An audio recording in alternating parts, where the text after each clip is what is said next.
mamba balendi hulo balendi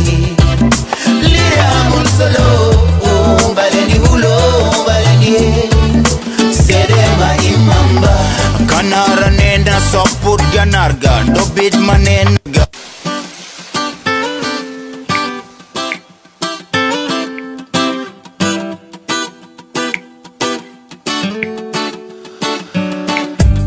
baleni hulo baleni lire amul solo baleni hulo baleni sede mamamba jola binena banjul ko parewmi mandin kanena fok nyutanante mane koli moilan wolof vijayla molla ginananda polfuta nela hakunde ngalla manja konela romarare barrera barituri moiran baleni hulo baleni lire amul solo baleni hulo baleni sede mamamba baleni hulo baleni lire amul solo baleni hulo baleni sede ma imamba kanara nenda soput ganarga dobit manena tayrek samamfatu mane koli moilan loxo du jitu pakka ci bir mbar kilifa doj la kepa ku ko dal bakar mane koli moilan ñaarel bi neena moy xolu jëkër ga awo bi neena moy buur jëkër ga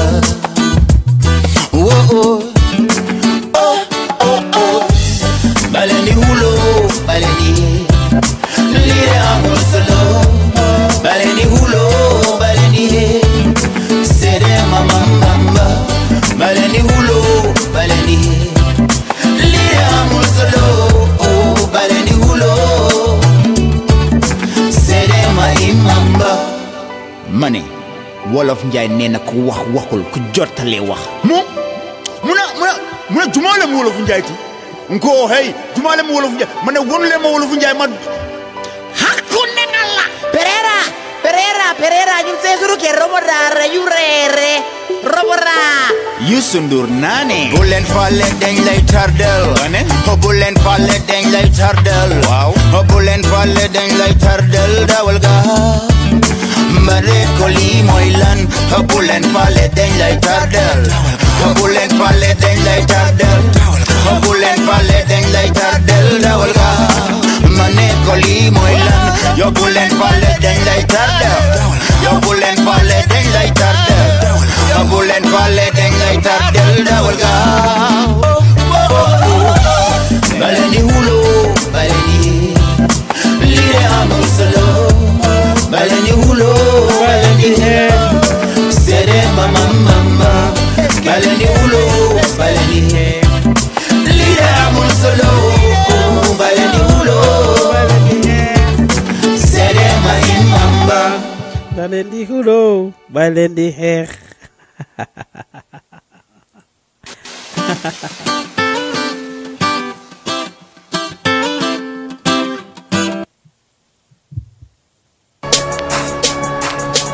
Palamate ñu naan tekk bi du dem Palamate ñu naan tekk bi du dem way naka la mooy demee fekk elente wuñ jàmm ku nekk bëgg a wana sa morom mel ni jën xam naa su desoon si yéen ni kon du nokki oxygène Pa Ousmane yokkal ma mic bi ndax ma mun a toog du dem Lutakh Gambia du dem ni lañu sister Iva Sarr ñu dem Pa Ousmane Pa Ousmane Lutakh Gambia du dem show every Sunday la on Gambian Talents Radio hosted by Pa Ousmane Diouf and Eva Sarr 6 p.m. la GMT just in case you ain't know ñu dem Lutakh Gambia do them show every Sunday la on Gambian Talents Radio hosted by Pa Ousmane Diouf and Eva Sarr 6 p.m. la GMT just in case you ain't know ñu dem Yes. Good morning, good evening, good afternoon, wherever you are listening to or watching us from. It's your favorite show. Coming from the Gambian Talents Radio, Lutakh Gambia du dem show, Pa Ousmane Diouf nekkal leen ci gannaaw microphone bi ak Eva Sarr ni lañ koy defee saa su nekk rek ñu ngi leen a nuyu di leen dalal di leen tatagal ku ne di ñuy koy defee saa su nekk rek xam naa ne namoon ngeen ñu nit ñoo leen raw 2 weeks we didn't bring you Lutakh Gambia du dem show moo tax tey ak lum ñanga moo tax tey ak lum bon moo tax tey ak lum laati moo tax tey ak lum ñagas moo tax tey ak lum fóoti ak lum ñàkk bu ndox pataas ak li mooy ñàkk nekk feem ñu ne foog ñu ñëw rek jàkkaarloog yéen felenkulaayu gappareku càmbar ci ay mbir waxtaan ak yéen bem baax def ak yéen yu dëgg se bum ndax li ko Eva Sarr di waxee janax daay bari pax moo tax ma ne janax daay bari pax moo tax ñun Gambian Talents ñu rax pare pour ñëw pour wax jërëjëf ma nuyu la rek Eva Sarr ni ñuy nuyoo buur dara la chéri Bojang Sankaranka encore rappelé daal moo tax ñu rax pare pour wax ndax jaajëf Diouf dañ bugg a mu sax non toogal nag Diouf time amuñ ko bul fare nañu nii room lañ nekk ma ne ko jàppale ñu rek time mi ngi am bari yaa ne janax daay bari pax di du sa wax ndax dama fet ma ne ko kay waaye namoon naa la bu baax a baax namoon naa la bu baax Diouf waaye sa bike bi namoon naa la bu baax namoon tam ni ñu doon bàyyi xel bu baax a baax Diouf ñu kontaan rek delluwaat santaat yàlla rek bu ñu mayee fan fekkee tal ko ak wér bañ mun a ñëw jàkkaaroo waat ci toogu bi nga xamante ne mooy Lutakh Gambia du dem tey nag toogu bi ñan lañ ci bugg a teg Diouf xam naa ma bàyyi la ba ci kanam ñu yaatal wala ñu càmbar ñan lañ bugg a teg ci toogu bi ñan a toog ci toogu bi Lutakh Gambia du dem ñi ci toog bari nañ de tey waaw wig bi nag line up bi bari na de Diouf liñ waroon a càmbar te taxañ ko te jàlla def amuñ woon jot beeg man bi pour def ko ba tax defuñ ko moo xaw a bari ñu dajale yëpp nag tey pare pour tënk pour waxtaan ak askan bi Iva muy li am solo dooree ko ci liñ doon waxtaanee rek 2 weeks ago before biñ mujjee ñëw on air ñu ngi doon wax about the security concerns dëkk bi ok 2 weeks lañ ñëwut ok 2 weeks in a row ñëwuñ waaw 3 weeks ago security concerns si dëkk bi lañ doon waxtaanee ñu indi xale bu jigéen bi nga xam ne reyoon nañ ko fële muy Fatima ñu reyoon ko fële ne la ci Kololi Taban of course muy li am solo loolu weesu tamit Ansumana Tamba ak Umpameen di ñëw dukka ci réew mi te yëguñ ko CDS Masane Kinte xataraa yu mel ni dara xewut ci réew mi moom tamit mu oyofal yëf yi rek ne dara xewut people should not worry there is no cause for concern and stuff muy li am solo ak Iva yi nga xam ne ñu ngay xew ci réew mi security wise ba tey jii mu continuer di happen nga xam ne suñ duggee ci programme bi ci kanam dinañ ci waxtaan muy li am solo xale bu jigéen bi mu demee foofu amin bi mu réeree bañ suul ko couple of days later kudos to the Gambia police force. They were able to identify him. They ganin the audio and the video that circulates bi wane lolu nono. Ñu call ki nga xamne moy David Kujabi di PR police Gambia police force mu cooperate waxtaan ak Ramatoulaye Gueye nga xamne daf nekk di reporter suñ reporter bi waxtaan ak mom David Kujabi si bopam d'accord ne ki ñuy wax Aliou Thiam mo rey ki di amin am Fatou mi nga xamne mo génna waaw aduna amin ci jamono joju nono. Muy lo xamne nak lu am solo la ñu war see waxtaan security kaaraange réewi Gambia dafa wàññeeku foofu lañ mujjee waxtaanee Iva Sarr loo si càmbar nga càmbar ko ci dinañ ci duggaat waxtaan ci yeneen développement yi nga xam ne xew nañ foofu ca Kololi ak yeneen yi nga xam ne mu ngi xew ci Gambia security wise foofu la ñuy waxtaanee lu am solo la ci biir réew mi war ci génn loolu bokk na ci tax Gambia du dem Iva Sarr waaw ma bàyyi rek nga read line up bi ndax da nga bëgg ñu def ko par benn waaw ñu jàpp ko benn noonu rek waaw gannaaw amuñ waxtu rek dinañ ko daxiña dañ ko càmbar rek duñu ci xóotala mbir mi gannaaw waxtu amuñ suñ leen topic bi dinañ ci focus comme niñ ko waxee noonu la dafa tombé semaine yàlla boo ko toogee te Gambie jamono ji éti politique maanaam comme ni ma ko waxee cin buy baax la maanaam ruxa booy laal mu ngi bat-bati jamono ji amuñu lu bu sedda fu nekk ngay bat-bati ba tax nag rek su amee whole week waxuñ si dafa mel ni mu ngee P.L.O waaye security wise bi Diouf Adama Barrow wax na man lu ma betta si biir waxam mu ne day Gambien si am na ñoo xam ne dañ di exaggerate too much. Which means ne moom xamul xaw ma daal naka la jotee information bi waaye foofu as a leader pour mu war a waxee noonu te deful dara li nga xamante ne maanaam mooy gëstu bu yaatu wala ñuy def gëstu bu yaatu sax indi luñ ko pour mu war a waxee noonu pour man dama feel a little bit disappointment because all the time security concern ba ñoom umpamenti foofu laa feel ne dama am disappointment ñu jaada suñ bolla bi romba ba pare mu ne Gambian si dañ dee am na ñoo xam ne dañ dee exaggerate too much so foofu noonu xel teyoon na fa tuuti ci waxam boobu nga xam ne wax na ko si Q&A yam bi Pa Ousmane daal wax dëgg neex yàlla rek moom wax dëgg fu ñu rombee bodda bi nga ne dañ dee exaggerate tout moom ñu jógee waat fa evidence ñu won la ko doomi Gambien ñu rey ko benn tey Pa Ousmane kenn xamut fan la wayantal di noppale ko ak ay gétam wala ak ay botam gis nañ police officer boobu immigration officer or whatever not immigration officer police officer bi Pa Ousmane du job rooram pour mu war a nekk di ko wasaare si ay audio si ay WhatsApp very unprofessional. Lolo, it's out of but it's not it's confidentiality, Pa Ousmane. Police service bi xanaa jàngaluñ leen confidentiality.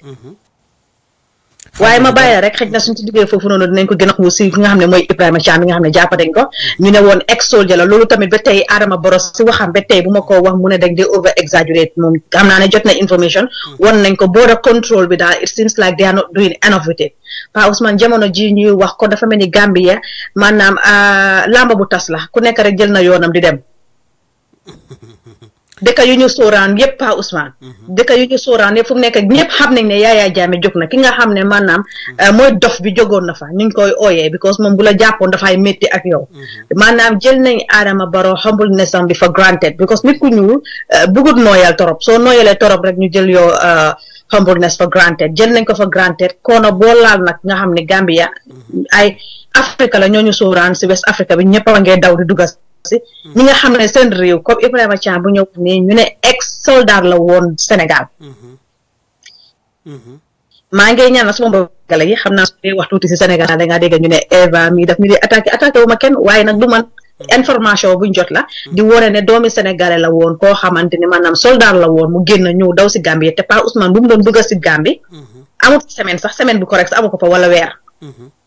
waaw so loolu tam beneen jàngat bi la boo xam ne ci tuuti Pa Ousmane dinañ gën a jàngal suñu doomi réew yi gannaaw ñun media houses loolu la we are there to inform educate and entertain waaye ñun we are more informed because suñu nit ñi they are not well informed because suñu media bi Gambia they are not doing much to help our people get the right information waaw imaginal kii mu ngi ñëw ba pare li yëpp moo laa woon ne the system needs to be changed Pa Ousmane because yow fii tey doo fi jógee moo laa woon ne gars yi ndax waruñoo put li nga xamante ne mooy ñun fii xaw ma yéen Amérique noo leen ko dee ooyee waaye ñun fii ñu ngi ko dee ooyee CRB criminal record la moo xam ne data la dafa amee képp koo xamante ne sa lifin lañu scan la nga ñëw fa dinañ xam background check la yes background check la kii jógee na Sénégal soldat la woon daw si na dugga si na Gambia kenn xamul moom rek moo mun a wax lana tax mu rey kooku noonu ak si lan la ko teg ko su doon jamono Yaya Jammeh la du doon yombee noonu waaw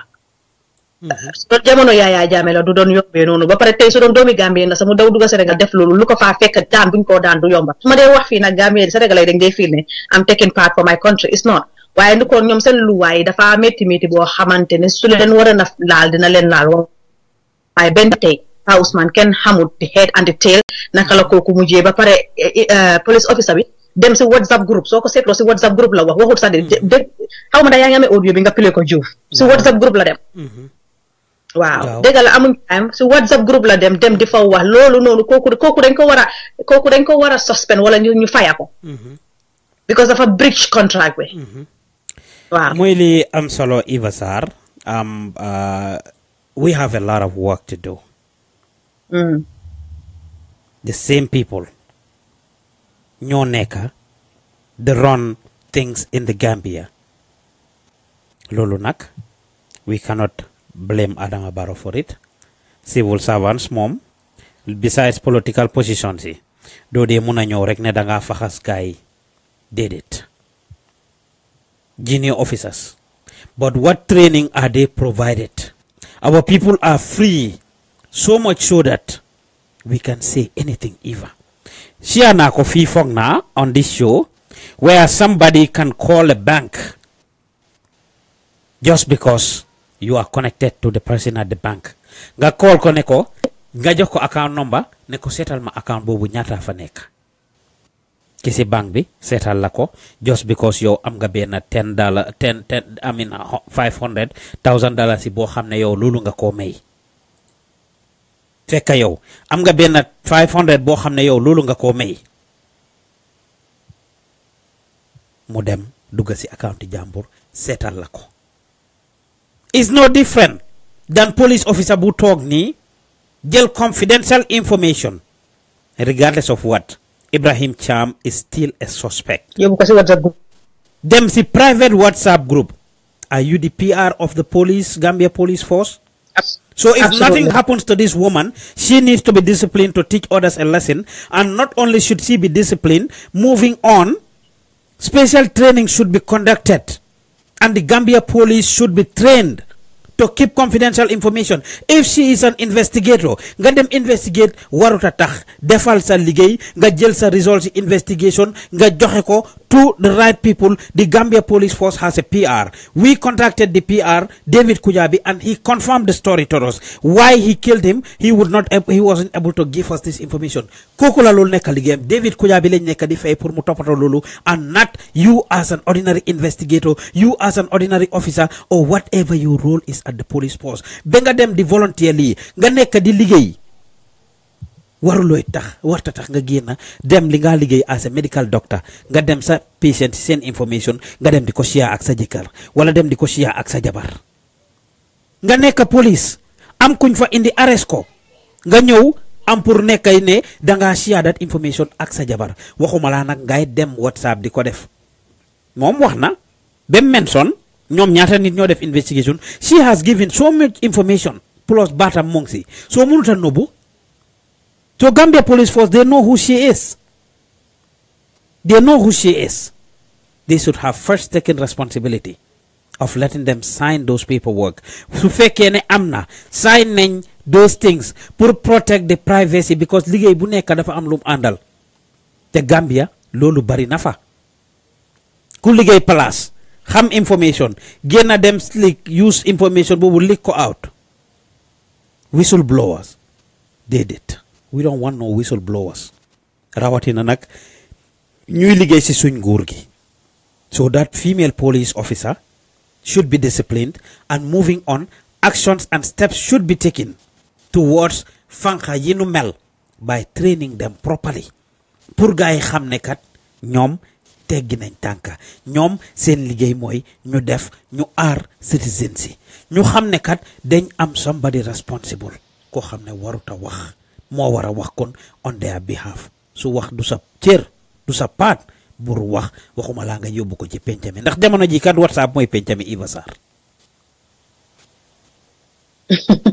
Su loolu weesoo nag ñuy gërëm di Gambia Police Department for their investigation and what they have to be able to bring this guy. I mean léegi nag justice is what needs to happen. He needs to be brought to book as soon as possible. Iva Sarr. Well, before nga lu am solo regarding that police officer, female police officer, dafa génne dafa leak information yu xamante ne the people, it wasn't necessary. Comme ni nga ko waxee, he is not the PR, ba pare nekkul di leen represent, is not a media representative. Liggéeykaay boo dem am na ñoo xam ne ñooy deal with communication wise. That's not her job. She's just an officer la. Police officer la na MC liggéey. Xam nga Gambia luy suñ problème pa Ousmane?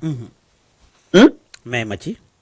Non, xam nga luy suñ problème. Ay may ma ci yow lan. Waaw moom la ne docteur bi dina faj yëpp dina faj bopp faj tànka. Amuñ spécial jàngoor bu nekk si kaw bi si suuf fii rek dañ dee gars yi ngay distinguer seen bopp dañ dee specialise. Am nañ ay spécialiste am nañ lii am na da ko dee seetlu sax foofu am Pa Ousmane am na place yoo xam ne su nekkul sa job soo demee da nga ko leen ne it's not my job kii moo rôle kii la xaaral ba mu ñëw nekk fi duñ dee interfere si liggéeyi keneen. Interfere di nga gis gate man bi interfere si rôle patron wala security officer bi si banque bi gis naa ko I saw it in the Gambia kenn waxul ma ko maa ci teg suma bët he is a security officer Pa Ousmane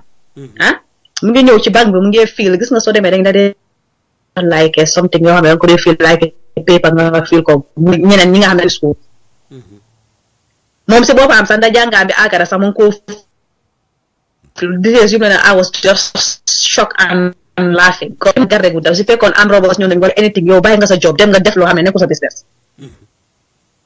if you are educated why not am nga access nekk nga security mën nañ laa move from a security officer nga dem nekk a branch assistant or whatever luñ ko dee oyance nga help nga wane sa CV ne dama jàngoor waaye ñàkka liggéey moo taxoon ma jàppoon si security bi manager bi dina xam ne yes yow da nga bëgg a yokkute ñu jël la suñ laa jël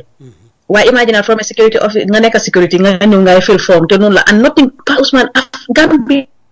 dafa di gina and it's normal to them comme li nga wax la change yu ndaw yu ñu see am kooku su paree su ko filee mu ne ko xay suma doom jërëjëf jot naa suma xaalis am ma may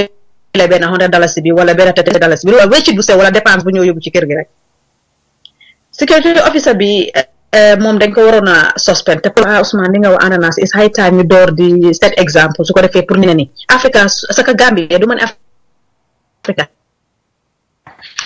Gambia fa door di set exemple la nit ñi duñ bàyyi seen xel te ñu jël la suñ naa jël confidentiality imagine issues honestly we can do it in the Gambia te ñun ñoo Gambia lañ jógee ñu ñëw fii ñu train ñu jàngal ñu ko benn tey ñu koo kii bi ko xam nañ luwaa bi lu mu ci wax lana tax ñu bëgg a jupitise Africa lana tax ñu bëgg a pour Africa bu nekk noo xam ne du musa dem ci kanam mu ngay gën a dellu gannaaw rawatina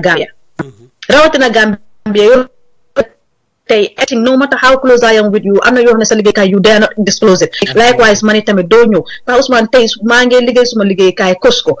bu ma doon liggéey Costco Gambia ne ñu ngi fa dañoo ñëw nuyu wante na ngeen def maa ngi concentré suma liggéey waaye di moment bi dem Africa rek ñu ngi lay back what for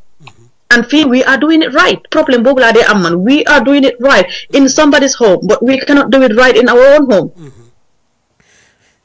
so police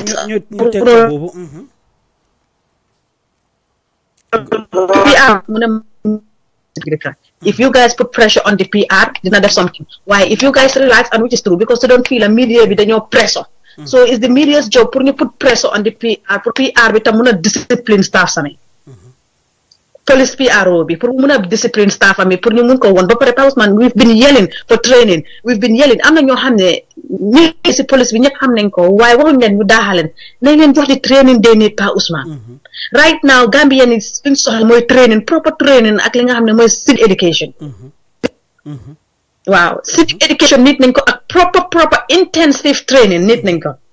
pour ñu mun a am because man ak we are not an angel dañ ñëw fii ñu won ñu ko ñu def ko ñu wala likewise ñoom suñ leen traîné woon leen ko ne leen lii du seen job moytu leen ba pare pour ñu jox leen li nga xam ne mooy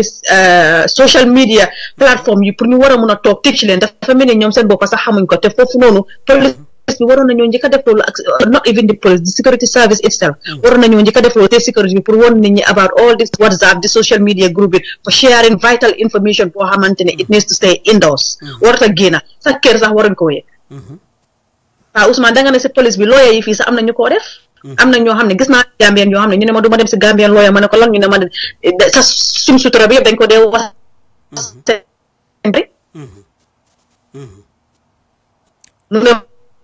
soo seen jabar ñu tasee ñoom dinañ xam ne man ma fi wala man si problème bi loolu si dëkk bi waaw so this is the problem it's high time ñu door di understand li nga xam ne mooy confidentiality is very important te ku ko breach rek is a crime ñoom police force bi war ñoo xam loolu te Pa Ousman it's high time ñu door di inject money ñuy génnee seen staff si ñuy dem gis nga awareness is good ñu jox leen training waaye tam nañ aware ñu gis nit ki suñ la teachee ñu jàngal la Pa Ousman suñ la jàngalee ñu jox la lu ñu laa jox te demuloo nga practice ko outside ñu génn ñu gis seen brain bi du mun a ibeeku ñoom Gambia lañ am na ñoo ne mosuñoo tukki waaye di moment travel nañ waroon nañ di def exchange li fin sax intensive course ak Sénégal we are neighbors ak ñu ne dëkk bi benn la according to ñun favor nuñ ko dee waxee Gambia ak Sénégal benn la ñuy dem Sénégal di try di def yooyu within African countries sax bala ñoo génn di dem si Europe bi ak yeneen dëkk yi au America pour another intensive training Pa Ousman duñ ci mun a xóotal waaye police officer bi moom wax dëgg ne yàlla suñu liggéey la we need to pressure di police chief of staff police service bi department pour ñu suspend ko ñu make sure ne she is suspended because warutoon a dem si WhatsApp group yi di ko fa disclose jërëjëf moment ni ngeen door bi moment ni ngeen door di négocier ak suñu people di ne baalal ko rek Gambie jërëjëf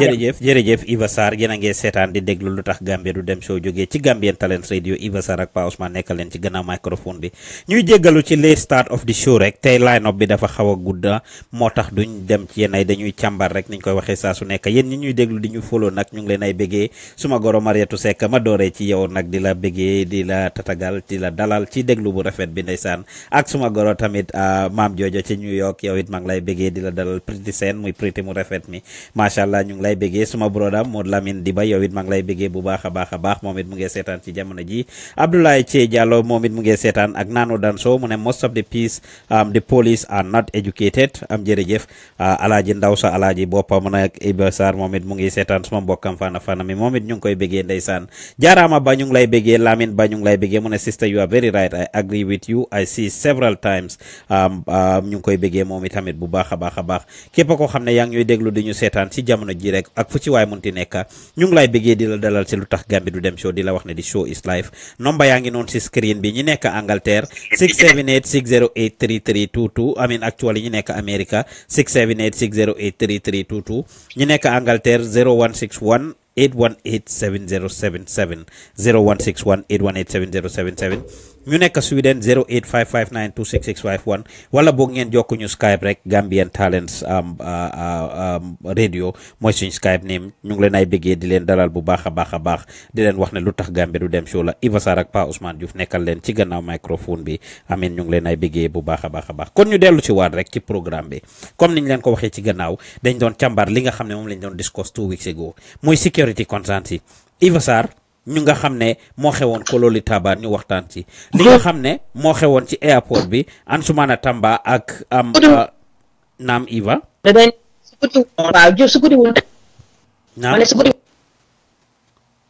ngeen sulan Iva sa lifen bi nag mu ngi xaw a am break tuuti sa yëf yi mu ngi xaw a break tuuti sa line bi yaa ngi maa dégg Diouf waaw ngeen naka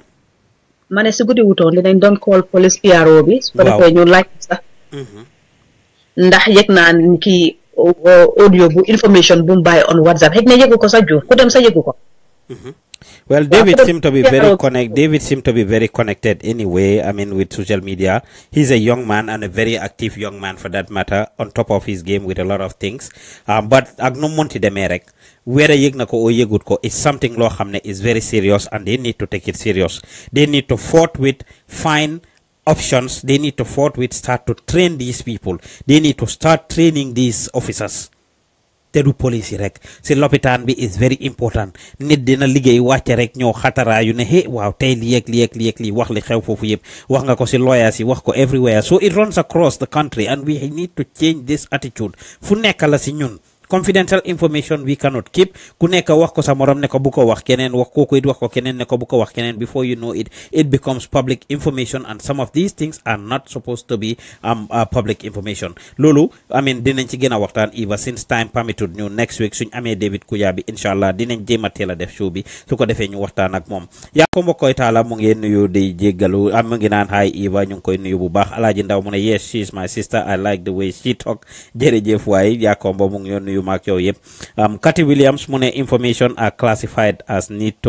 on a need to know basis exactly loolu mooy déggit is classified information ku war a xam rek moo war a xam that whistleblower type of thing we are not down with it Lamin Ba mu ne sister you are right I agree with you I see several times I mean that kind of situation ak nu munti demee rek mooy loolu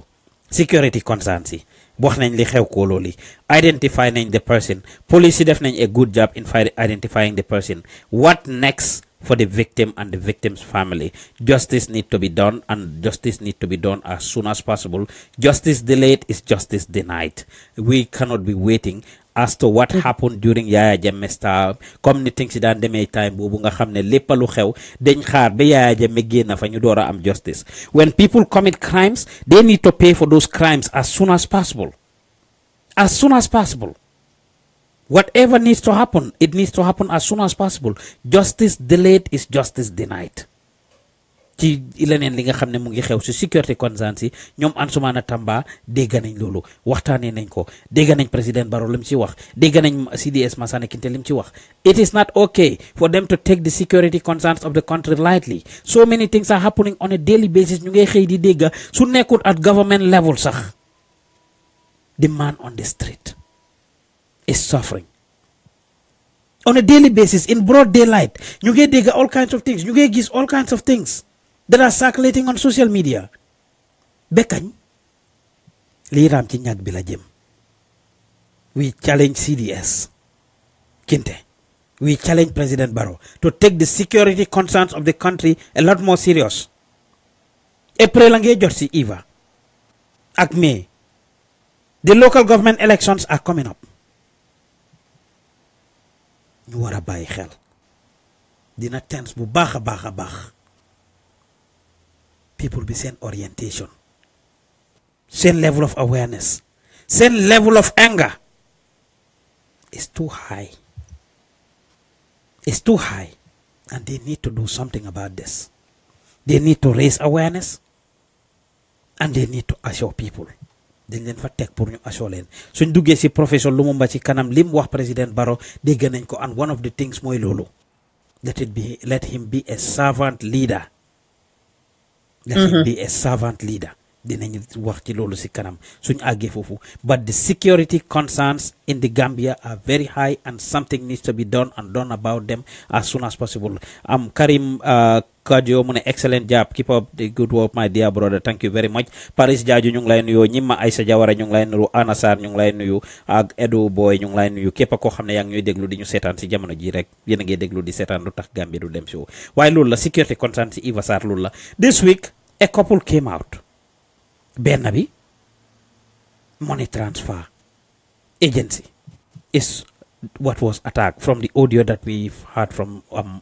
WhatsApp, which is very sad and unfortunate. Ne we are going that route. Ne lii lañ nekk di dunda ci jamono ji. Bekañ are we going to continue to hear these concerns? Bekañ is the country gonna be like this? Fooguma ne ñiy def lii xam nañ the impact of it. Wala su dee xam nañu tamit dañ nekk di def seen homework very well and they know ne nothing is going to happen, dara du xew ñu ngi amee caller on the line ñu jël caller boobu from the UK. Hello caller. Hello caller. Hello caller. Hello caller. Hello Pa. Waaw naka nga def? Waaye maa ngi rek naka ngeen def nag. Ma ne sant yàlla ba mu bari ñu ngi laa nuyu di la. maa ngi naan ni waaw mais jërëjëf maa ngi nuyu yaa Eva good job mi ngeen def every time every week. waaw jërëjëf. hello yaa ngi ma dégg. waaw ñu ngi laa dégg. ok waaw mu ngoog mais dama just gonna contribute a little bit rek about that security issue ba ngeen ko digest. ok. last week nag xam naa ne Mboston ñëwu leen. diggante ma fay suma time boobu noonu. waaw ñu ngi jégalu. ngoog dafa am two things yi nga xam ne elaborate on. mooy the issue or the problem of Gambia right now especially in the security industry. mooy two things. The system. where they working on and the attitude. because foog naa système bu corrupt bi ak ni nga ko redesign nii moo tax ku nekk mën a penetrate or ku nekk jël ownership of anything li nga liggéeyal. even the director of a company. the IGP of the police or the CDS of the army then personalize then jël ownership of their institutions. loolu one you can't blame them because the system that's how it's designed. And number two, when you also give them that credit, it's not you, it's a system. Again, it comes to the attitude. Because of every security force, we undergo training. You must have undergone a training where certain information can't be disclosed. They are classified. Why? Well, my military is one of us Hamilton where I'm going, what I'm earning, what I'm going for. Because man might choose that is what I have been, even though I'm a Gambian in a foreign service, but what I've been trained is different from what I have been brought up with. So Lula, that culture of self-discipline. More than any security forces, that discipline been there nekut mahwa nga tontu ko o nga nopi de. That discipline mean being able to do the right thing, being able to confine into that small box that you find yourself in. loolu the military and or the security forces discipline. Again, ñun Gambians si again we have to this attitude of xama wax la or I don't care dafa bari Gambia. So lii it applies to man to yow and to anybody else. Attitude is fekk change rek system bi du change. The system the change we want in the Gambia it starts with us. Fekk ñun changing rek we can't have a change in Gambia. We'll keep having these cases and am na yoo xam ne sax tubaab bi ko gëm sax ne a human being can go to this extent dafa happen because of lan the system we have is bad. And that system was only designed to get one person at that top leadership. Ñëpp di ko worship di ko xool moom mu yaakaar ne moo ci nekk ñu ko jaay ñu jaay xoo rek loolu am indi Gambie te loolu foog naa fekk change ko rek yu mel nii dafa happen su bi jeexee yu ginnaaw garaaw ñëwaat te yooyu those things are common sense things yi nga xam ne kenn mënu ko imagine it could happen but what can we do the system anybody can penetrate it. jërëjëf. So jërëjëf Pa. dëgg bu wér jikko yi lañ war a soppi ñun ñi nekk bitim réew some of us still don't want to learn and we see and hear these things every day ñi fortunate pour liggéey si health care field bi both Europe Angleterre or America xam nañ what it takes for example fii li ñu ooyee HIPAA violation you cannot compromise personal information du ci téléphone bu nit ko laaj la dara ñun di nga toog rek ma call Eva Sarr nom bi Anna Sarr laa soxla xaaral ma text la ko léegi nii do I know if you are planning to go kill Anna Sarr do I know ban problème nga am ak Anna Sarr do I know what you are trying to do with Anna's number just because gis nga P.L.O ak Anna ñu ngi juboo démba just because gis nga Anna Sarr mu ngi Gambian Talents démba just because gis nga Anna Sarr mu ngi def ak P.L.O ñu ngi tooñante on social media or stuff P.L.O ne la dama soxla nom bi Anna Sarr rek nga ikati ko param jël jox ko these little things we don't keep people's information and we don't know suñ date of birth yi we joke around with it suñ signatures yi yes a lot of people have their date of birth on social media and they don't know how much that can harm them so dafa am a lot of security elapses a lot of security risk yoo xam ne it starts in the homes I keep saying it all the time suñ dee am show Eva dama dee wax ne si kër yi la dooree ni ñoo doxalee si suñ kër yi loolu la ñoo yóbbu because we don't care in our homes mooy tax ku nekk sa date of birth lifin mooy tax ku nekk sa lii kan laa doon waxal Banjul the last time mu ne ma am lu ma defal the next minute ma ko sa signature bi nice na mu ne ma actually boobu benn la rek ñetti signature la am muy see brag I had to educate the person ñetti signature waaw mu ne ñetti signature la am boobu is just one of them how can you have 3 signatures only in Gambia de kon yow mun ngaa forge any document mun ngaa def anything these are little things and this is supposed to be somebody that you think is aware this is somebody that you would think exposed na mu ngi am position so dafa am little things yoo xam ne yooyu lañ dul bàyyi xel mu dooree ci biir kër yi Eva trickle down dem fuñ dem pour liggéey ñu yóbbuwaale ko fuñ dem pour tukki ñu yóbbuwaale ko fa lépp lu ñoo def ñu yóbbuwaale ko fa Eva Sarr this is very unfortunate ne suñ dëkk bi nii la nekk di doxalee nii lañ ko nekk di doxalee and it is unfortunate and I wish we take care of that amin ñu ngi leen ay bëggee yéen ñi nga xam ne yéen a ñuy déglu Anna Sarr mu ne abeg don't involve my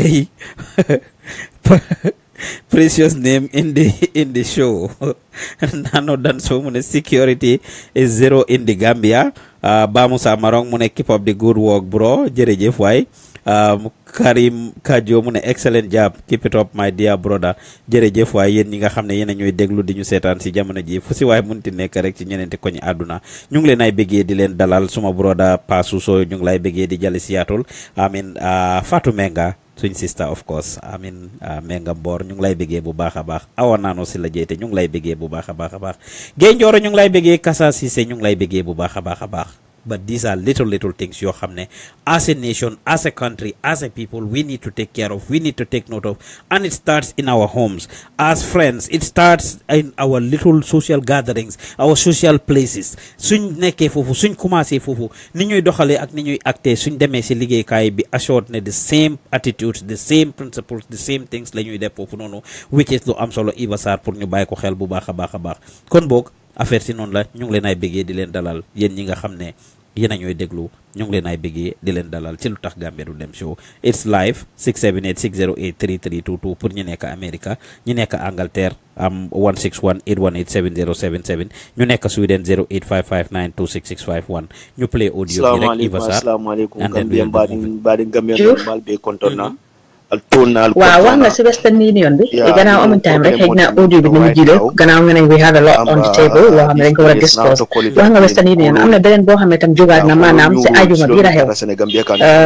borom bitig bi dem juri ji bàyyi fa nit jigéen la fa bàyyi xëy na duñ ne xale la waaye duñ ne mag la tam xëy na age of 16 17 ñooñu bàyyi leen fa because ku nekk xam ne ne ajuma Pa Ousmane waxtu julli su jotee bitiki dañ dee wéet street yi tamit dañ dee wéet di seen kóololu taabaan again the same kóololi taabaan bi nga xam ne loolu am na benn tey ñu ngi seek for justice pour government def something wala security personnel bi def something the same kóololi taabaan bi tamit this time around again foofu la happening ñu jël si taxi this time around according to lu góor bi wax si audio bi ñooñu dañ amee woon goon yàlla moo xam ñoom ñoo xam ndax fee goon la woon ndax tooy goon la ndax whatever la pour camouflage nañ ñi foofu noonu ñu dem takaat kooku Pa Ousmane dañ ko taka baatam bi taka tànkay taka loxo bi laaj ko xaalis mu ne amut ñu dugga jom seen taxi lañ amee di wër comme li ma wax la border bi amut contrôle Pa Ousmane fu nekkaa ngee dugga di génn di ñëw fu mu nekk ne ñëpp xam nañ ne Yaya Jammeh jóg na because it's on the news xam nañ ne Gambia am na freedom but is this the freedom we wanted freedom boo xam ne citizens si seen boppa ñu ngi ragal ki nga xam ne mooy Mohamed Mbow dafay def words on the street dem na mu def ko Pa Ousmane Diouf li nit ñi doon wax Gambien yi ñoo wax de si vox pop bi li ñu wax they want Jammeh back the security bi ni la moo continuer is that something good for this government Yaya Jammeh mi nga xam ne tuumal nañ ko ci ay bon ci ay rey still am na ñi nga xamante ne Pa Ousmane if you watch that video a lot of people ñu ngi demand for Jammeh a lot of people are demanding for Jammeh due to the security because Gambia ni Pa Ousmane ñun xamuñ woon yii te soo dégloo police officer bu jigéen boobu tam lu mu doon wax mu ne la a lot of crimes committed jigéen gën a garaaw doomi Gambia ni bokkuñ si mu ne Gambia ni bokk nañ si de waaye crime yi rëy yu bari yi torop mu ne am na yoo xam ne su dee Gambien bokk na ci benn Gambien la day nekk waaye ñëpp gan la te xëy na benn Gambien bi moo dee nekk seen njaati gi nag Pa Ousmane ku la jàngala lim la jàngal rek ngay mën a tari nit ki du nekk sa njaati gi ba pare nag muy dem def dati dil sant yow dimbalewuloo ko waaw so xëy na loolu la dee nekk moom officer bi moo wax loolu de ba pare tam ci lu ci bari beneen police officer bi tam on GRTS wax na ko mu ne yes doomi Gambien ñu ngi commit crime si sàcce yi waaye yi ci bari gan itam bokk nañ ci mu ne bëggut a mention the name of the gun balaa gan yi nekk ci dëkk bi di feel otherwise di leen ñu ngi la tuumal ne leen si yéen a ñëw suñ dëkk bi di fi commit crime moo tax bëggut a mention names waaye yi ci bari yeneen doomi dëkkay la Pa Ousmane recently gis nañ kidnapping ñu ngay jël xale yi di leen kidnap di leen yóbbu for sacrificing that's not loolu bokkul ci suñ ethics réew mu nekk dafa am ay ethics yoo xamante ne lii lañ la ràññee Pa Ousmane di minute gis nga man Yaya Jammeh bu mu jógee di minute ma gis seen ferry bi nu mu doon demee di ñëw rek laa xam ne Gambia ak border bi ñun suñ border bi dafa easy pour nga dugga nga génn te kenn du la notice Gambia rek laa ko gis Pa Ousmane there is no border control in the Gambia ferry bi ñu ngi wax airport waaye ferry bi amul benn border control mu ngi mel ni lamba bu tas gis nga lamba su tasee kii jaar ni kii jaar ni wala sabar bu tasee kii jaar ni kii jaar ni ferry bi du border bi ferry bi kay loolu du border waaw moom laa la waaw exactly ferry bi foofu Pa Ousmane gis nga ferry bi foofu Pa Ousmane wala nga dem sa si border bi diggante Karang ak fi nga xamante ni soo demee si border bi si boppam Sénégal si border bi diggante Sénégal ak Gambie si border bi Pa Ousmane foofu noonu check si bariwuñ sax soo gisee check bariwul sax lu ñoo xool compared to fii laa la wa soo ñëwee si airport bi is tense musuma jël di seaway musuma koo jël waaye airport way bi Pa Ousmane dafa tense boo xamante ni it's high time government te suñu government Adama Barrow la ñoo wax ñu dimbaleen nit ñi si sécurité fu ñu demee man Pa Ousmane dama yéemu because Yaya Jammeh yuñ ko tuumal yu bon ba tey nit ñi di demande ne su fekkee ne sécurité dëkk bi ñii lañ koo sàgganee ñu indiwaat ko baak loolu du jàmm si Gambia ba pare loolu mu ngi may Yaya Jammeh ndax bu mu doon jóg wax na ko te bu mu doon fly di dem Gambia ne duñ dee bàyyi xel reer toogoom bi nag tàng na tàng boo xam ne ku fa toogu doo ko xam lu nekk jiñ nañ ko nag waaye sécurité dëkk bi joxoon nañu ko ba mu sëkk te comme loo dee wala nit ki ak ay bonam waaye lépp loo xam ne Pa Ousmane Gambie ñun sécurité dañ ko mus a téye si suñ digg loxo bi waaw soo buñ nangu government bu ees bi buñ nangu sécurité bi nekk concern barki démb rek si ajuma bi loolu si la xew te Adama Barrow moom si spijam moo ko wax de si Q&A bi moo ko wax mu ne dañ dee over exaggerate yenn saay still loolu benn tey is it still over exaggerate the concern of every citizen should be taken seriously, Eva Sarr. Wow, which means the Adama Barrow jëlul ko seriously mu ngeen ne yéen a Gambia di dañ dee over exaggerate stories yi waaw waaye lii happen na this Friday and then this Western Union happen na ba pare benn tey am na yoo xamante ni yow as we are speaking now yow yëguloo man yëguma mu ngi happen yeneen parti yoo xam ne nit ñi disclose uñ ko waxuñ ko yaa ngi dégg ñuy wax dañoo jël ay wik fu mu nekk si yooni Bakaw bi place yu wéeti rek lañ tagee Pa Ousmane jërëjëf muy li am solo place yu wéeti rek lañ tagget fu nekk nii place yi nga xam ne dafa wéet dafa quiet ba pare léegi ñu ngi wax ne between 3 o'clock xam nga naaj bi daf dee tànk Gambie around 3 ñu bari duñ dee génn dañ dee nekk indoors ñii nag si lañ dee dox di dem di attaque nit ñi te ñu ngi dee gën a attaque nag Pa Ousmane mooy ñi nga xam ne amul doole bu baax muy jigéen ñi jërëjëf Eva it is sad it is unfortunate waaye lii lañ nekk di dunda dinañ ci gën a xuus is a concern te duñ ko dégg fa naaw suñ needee pour jagle the first part of the show every week to security we will do it and we will adjust on the timing we have other things yi nga xam ne moom la ñu am discuss tey gis ngeen nataal bi Marcia noonu obviously that's the picture bi nga xam ne xew na foofu noonu comme ni nga ko doon waxee amin muy jigéen ji nga xam ne dafa ron money transfer agency ñu ñëw def li ñoo def ak moom amin forcé ko in broad daylight la ñoo def yi share naa fi last week ne leen suma own family member tëdd na ñu jël weñ dugal ko ci lonka ko ci palanteer bi pour xëcca mobile funam bi ku tëdd ngay xëccooy ak moom funam mu dem ba yëg la nga ko xëccooy ak moom still it may sound funny but these things are happening people are being robbed in broad daylight people are being robbed while they know what's happening. Because better get it, Pa Ousmane, that's why still they are doing it. Why shouldn't time Jamila they wouldn't dare because look them check Africa. Africa, if they want to hear the limit of Donald Trump, we are shithole country. Lila, because you don't go on the news, get them Google type Komula want this. So Donald Trump, what as a leader, what are we doing? Linga Hamne, to make an union Donald Trump, what hambi Linko were the Pa Ousmane, the Wara make a safara, Niko Sango, Kepa Nikunu, Nadefko Safara, the Kosango, the Konan. In future, swing leaders in you talk you banyi Pa Ousmane. America, Degala, crime is there. But swing la Jape, Pa Ousmane, doing la de Yerem. England crime is here. Every day may happen on the news. Gangs raid ning feely. Why swing la Jape? Billahi do ko de dafa prison. No one is above the law. But it seems like Gambia, some people they are above the law. These people are seeking for justice. Bente munuñu leta family munuñ ko free. Ba pare li ci de gëna sad Pa Ousmane kos bi sax dinga ci de dimbale. You know, there is so many wrongs. Africa man lima de wone mané from head to tail yépp wrong. Te ñun ñi nekk bitim réew wi ñun ñoo mën a start this change. Li ma la wax ci beginning, if you can do it in America, I can do it in England, we can do it because ñun gan la ñu ñëw di leen ko defalal seen dëkk woo. We can do it. Pa Ousmane, we need to set the standard. Liggéeykaay, private institutions, if government are not doing anything, let them start it from there. It needs to start from somewhere, Pa Ousmane. A change must be in place. Wax bi du ko sortil pressure must be put on the government and then it's the youth man li ma gëna ñaax youth si mooy fu mu nekk ni fekkee government are not doing anything let them occupy the streets it's their right ñu yell for security concern because they cannot be going to mënuñoo dem attend Friday prayers Pa Ousmane nga bàyyi sa bitik jamono jooju da ngaa bàyyi sa bitik nga ñëw dara du manqué waaye léegi nii yaa ngi ragal a bàyyi sa doom bu jigéen si bitik bi yaa ngi ragal a bàyyi sa jabar si bitik bi it's Friday prayers you know fu mu nekk ni xaalis banque sax ndax du leen réet loolu de moom I think it's a good idea. We advocate for the government to take action and do stuff, but occupying for the streets, advocating for occupying the streets. Well, if the government is not doing anything, we want a solution. This is why. If they are not doing it, it's their right. Let them march up. It's going to be a very, very diplomatic march. You gain and you seek law. seen right la fa Ousmane ñu wàcca ñu ne lii moo ñu naxari dégala waaye loolu is not change must be put in place waaw waaye loolu is never the solution though the final is the solution if the government are not doing anything fa Ousmane week out people are, you know and lu ma si gën a naxari Adama Barrow mu ngi nelaw State House dara jotul njabootam is the innocent people who are losing their life on a daily basis and he and his government are not doing anything to protect them and he was once there mu ngi nekka lii la promotion askan bi mu ne leen ne su ma ñëwee seen naxar dina deñ seen naxar mooy security foog naa ne security te moom bu mu njëkkee toog wax na ko is among the key priorities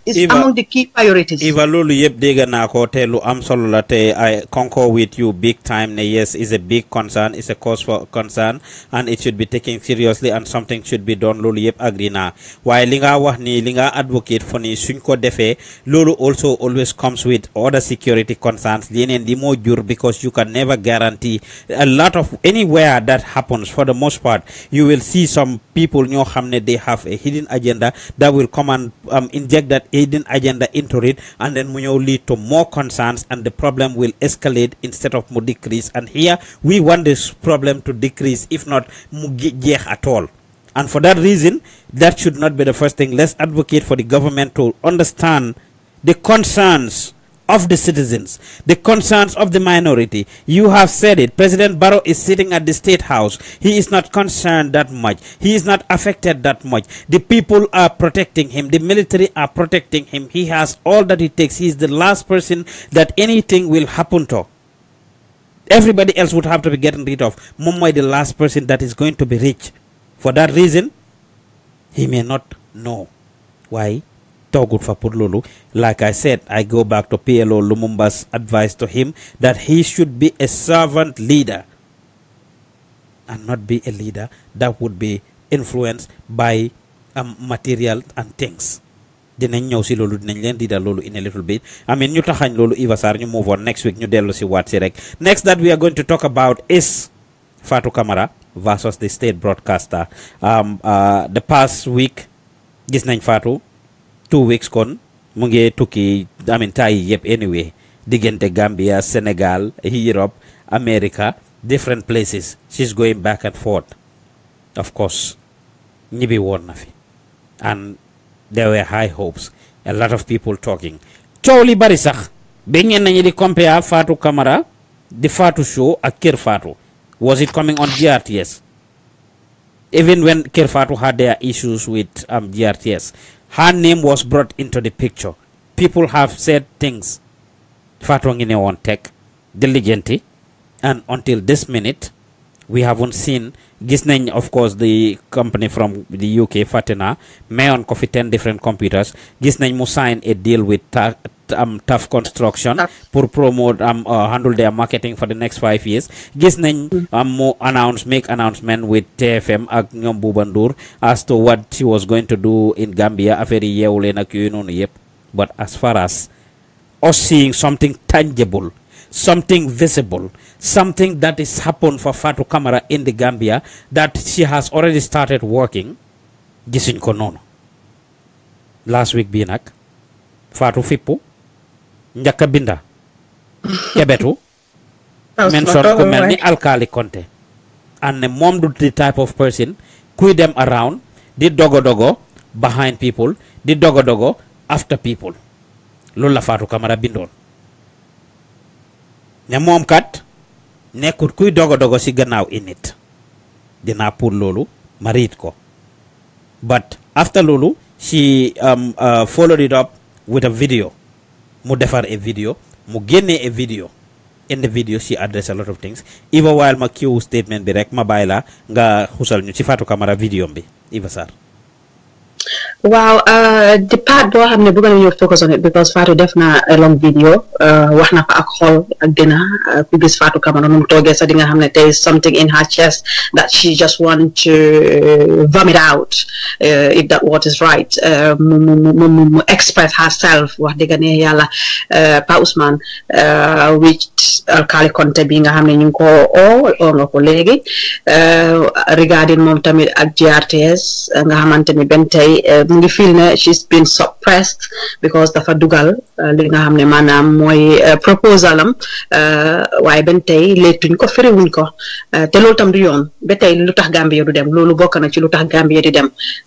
even application Pa Ousman if you make it, we are still trying to compare so defee fi sa application if you are not successful dañ la ko dee wasa before nga ko dee hand in ñu ne la ne soo leen déggutee 6 months consider yourself as your application not being successful nit ki lu munti def rek am na loo xam ne su dee she's not successful wax ko moo gën nga ko keep in suspense moo gën nga nekka mu leetuloo ko firiwuloo ko Fatou Kamara nag Pa Ousman xëy na soo indee loolu dinañ ko gën a leeral gën a analyse waaye Fatou vidéo boobu la de wax na ci lu bari nag political line am di ko ñëw miwut comme ñoo ko waxee du dogo yooyu noonu waaye ñun fu ñu gën a amal interest so far fu ñu bëgg a gën a focus moo nekk ci li nga xamante ni maanaam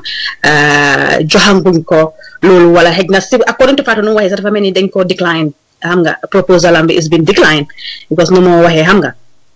dem na ba wax ne léegi télé ñu bari duñ ko dee seetaan a lot of people are focusing online which is very true waaye na loolu dinañ ko gën a yaatal Pa Ousman su fekkee ne jot nga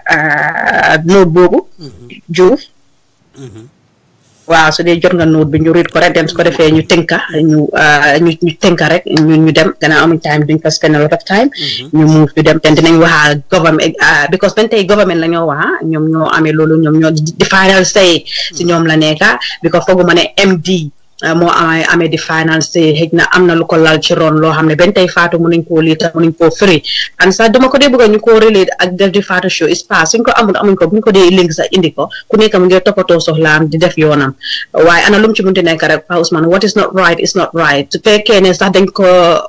bëgg a toon down application am bi nañ ko wax ina open nañ ko wax in a letter wala ñu wax ko in a email seen ko an email woon ko ne ko lii ak lii la jox ko explanation waaye leetuñ ko firiwuñ ko waxuñ ko dara xam nga so loolu is not right Pa Ousman loolu dafa gën a indi frustration te loolu du yoon loolu du yoon tey du yoon ëllëg keroog bu GRTS am ak waa Kër Fatou yi problème dañ gënoon ñu wax ko suñu gisee tamit suñu beneen doomu réew boo xamante ni am na loo xam ne mu ngi ko def and she's the concerned Gambian te liggéeyal na dikkaam liggéey boo xamante ni am na raay pour su bëggee ñëw def something def ko comme li ma wax la it's gonna be yes or it's gonna be no su fekkee ne benn tey ñu ngi ko xool for how long déggul ba pare Fatou tukki na Fatou awiyaana fu nekk xam na ne dara soo ko dugalee at least by 6 months da nga war a am a positive response or a negative response waaw waaye benn tey moom jotut si benn xamul fan lam staan xamul fan la war a toog ndax dafa war a toog di kaam ndax dafa war a dem mu ngi Sénégal and it's costing her money Pa Ousman mu ngi koo kos xaalis bu bari la koo kos ba pare bul fàtte ne comme li nga wala mu ngi saanaa taf yi nii yëpp mu ngi jël li nga xam ne contrat gi jàmbur lañ ba pare mu ngi dem underneath mu ngi liggéey maanaam dem na uti ay sponsors yooyu noonu yëpp suñu gisatee dara mu génna mun nañ koo jàppee as someone who is not serious in future Pa Ousman su buggee sort of dara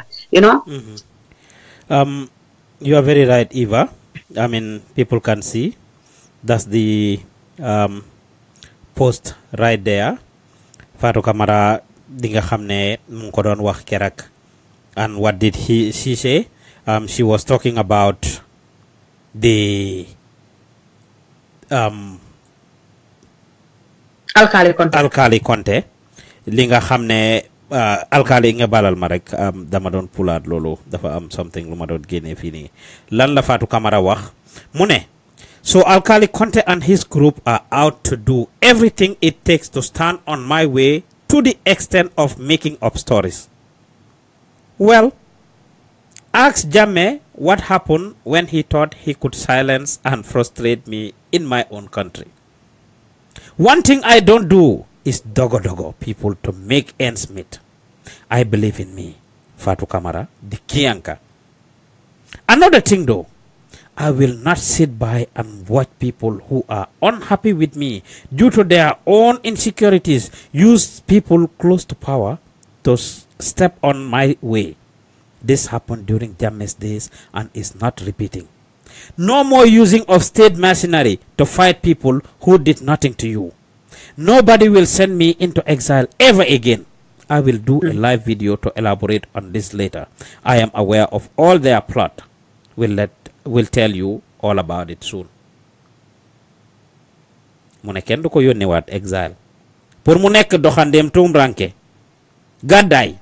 du demaat gàddaayaat génn réew mi de pare mu wax lu am solo nag no more using of state machinery to fight people who did nothing to you. whether Momla, whether other people. Even we hear so many stories and so many things happening on a regular basis. People acting on their own discretion, people acting on their own behalf, people acting on their own accord, in the name of the government, in the name of the president, in the name of institutions, to get recognition. Yi dafi wara jeex Gambia. It's about time ñu jeexal yi. Not taking sides. We haven't spoken to Alkali Conte. This happened last week, Bele. Suñ ci duggoon dinañ doon jéem a lijjanti Alkali to hear his side of the story. Why his name keeps popping up a lot. You don't know who Alkali Conte is? An ambassador at large. Bi President Barrow hire ambassadors at large, ñoom Sol Fraser, ñoom Alkali Conte ak ñeneen coow li daf fi ne kur ñu waxtaanee ko. Why ambassadors at large? Is it not a duplication of efforts? Is the position not going to be redundant? Is it a paid position? Is it a volunteer position? Are they going to use their connections to sell the image of the Gambia? Are they going to be assigned special projects? All kinds of questions were asked about this ambassador at large position.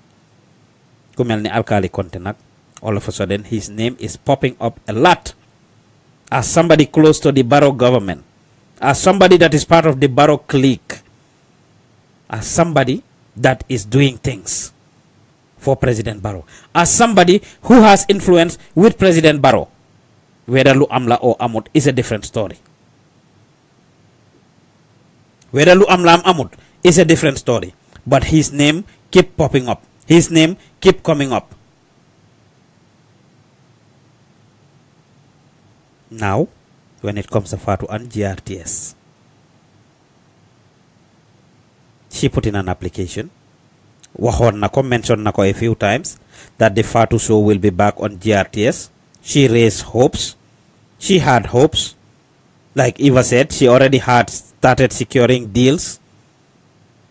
Be a 5-year deal with TAF, which is a step in the right direction, and we talked about it, and we encourage TAF and encourage Gambian businesses to follow suit and do the same thing with Fatou Kamara, or do the same thing with Fatu and other media houses.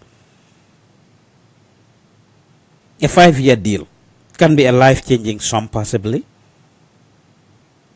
Not pour mu dallu si, but pour mu mun say set up business and get everything started to get to the next level, to catapult to the next level. So whatever the case is, Fatou Kamara is a talent. Ñun fii ci Gambian talents, we have been inviting Fatou for the longest. Fatou daf ñu yàgga daw. Fatou doesn't mess with Gambian talents. We don't take sides. Laaj leen ko, dina leen wax. For the longest, I've been following him. I've been following her on interviews. I've been talking to her behind the scenes on a lot of things. Fatou Kamara Gambian talents rek lay waatee du ñëw. Dama ko invite mu ma tegal e conditions ne su ñëwee duñ ko laaj nangam ak nangam, and I keep telling her you cannot control us, you cannot tame us. Doo ñu wax luñ la laaj ak luñ la dul laaj. Nga ñëw ñu laaj la soo mu ne ansa liñ la laaj nga ansa ko. D'accord mu jàppa fi ñu jàppa ñu ngi amee caller on the line. Hello caller. Wow, Pa. Nga tenka ñëwaat nga tenka. Pa Ousmane. Nii la. Non, bàyyi ko rek. Pa man dafa ma lu ma bëgg a laaj rek. Mooy la. Loo xam ne mënuñ fa focus on. Bi Fatou Kamara waxee those announcements. Ndax mënuñ ko wax ne ko hey, before you make an announcement for secure a deal and a contract, then you come back to the population and to the whole world to tell people, yes, I am having this, it's coming, taking people's money. But now on Lulu could have been more beneficial and Nikote, for Gambia Funtoluni are fragile. Pausman, let me set the record straight on that. I mean, how man that niko degel and niko niti nda non la ko ñu bari di dege deal bi Fatou Kamara amak TAF, by the way, is not pour show bi mu wara def GRTS de. She has a 5-year deal pour mom mo handle the marketing of the branding of TAF construction ak TAF, I mean TAF company TAF be all together. That is what it is for. So of course so among deal with GRTS that would have been part of it, but it wasn't definitely specific to, I mean, lifin bi ne lim waron def GRTS mo tax mu amak TAF deal. I thought it's necessary. Put clear for waa léegi kon xaaral ma génnee boobu right now waaye ba tey rek li ma bëgg question mooy Gambia right now dafa fragile te am na ñoo xam ne suñu waxee people listen to them yu mel ni ma foog ne yu mel ni there are certain people in the Gambia yi nga xam ne ñoo dee coow they talk more the government de ñoom seen wax rek su jógee di whole Gambia li ba jóg déglu leen right ma foog ne yu mel ni su jotee right now let's do things in housely ba pare nañ try to go GRTS it's a state parcel nekku ne you put in a project and you get in instantly te fully well knowing ne li nekk GRTS right now kër Fatou ak Fatou Sow dof bu nekk dof boo oo sax nga ne hey there might be a conflict of interest in there loolu kenn ko xam ba pare nit yi they are talking ba pare ñii they are celebrities léegi yu bari ak ñu Gambian nawee fooguloon ne joxe tamit dañoo war try pour make sure these people they always say good things and we benefit askan bi rather than the instigate li nga xam ne is going on Gambia right now then fragile bi yëpp dama foog ne the human error and the human error yëpp moo constitute right now loolu moo laajte ngeen naka lan mooy question bi again non li ma laajte mooy ndax Fatou Kamara balaa moo dem di announce ak di dundee yaakaar ne am na a contract ak GRTS ndax at that point secure na 100% garantie ne am naa ko naa start bés nangam dama dogo ñëwaat di advertise Fatou Sow is coming and third effect. That's a good question. And jërëjëf for the question dina la answer in a little bit ma jël beneen caller bi thank you very much ñu ngi am another caller hello caller Paus naka jaama rek na nga tudd ak fooy callee dang callee calling from KC Mukhtar laa tudd Mukhtar okay Mr. Mukhtar ñu ngi laa nuyu di la dalal ci Lutakh Gambia du dem. All right, thank you. Actually, I just heard that last call. I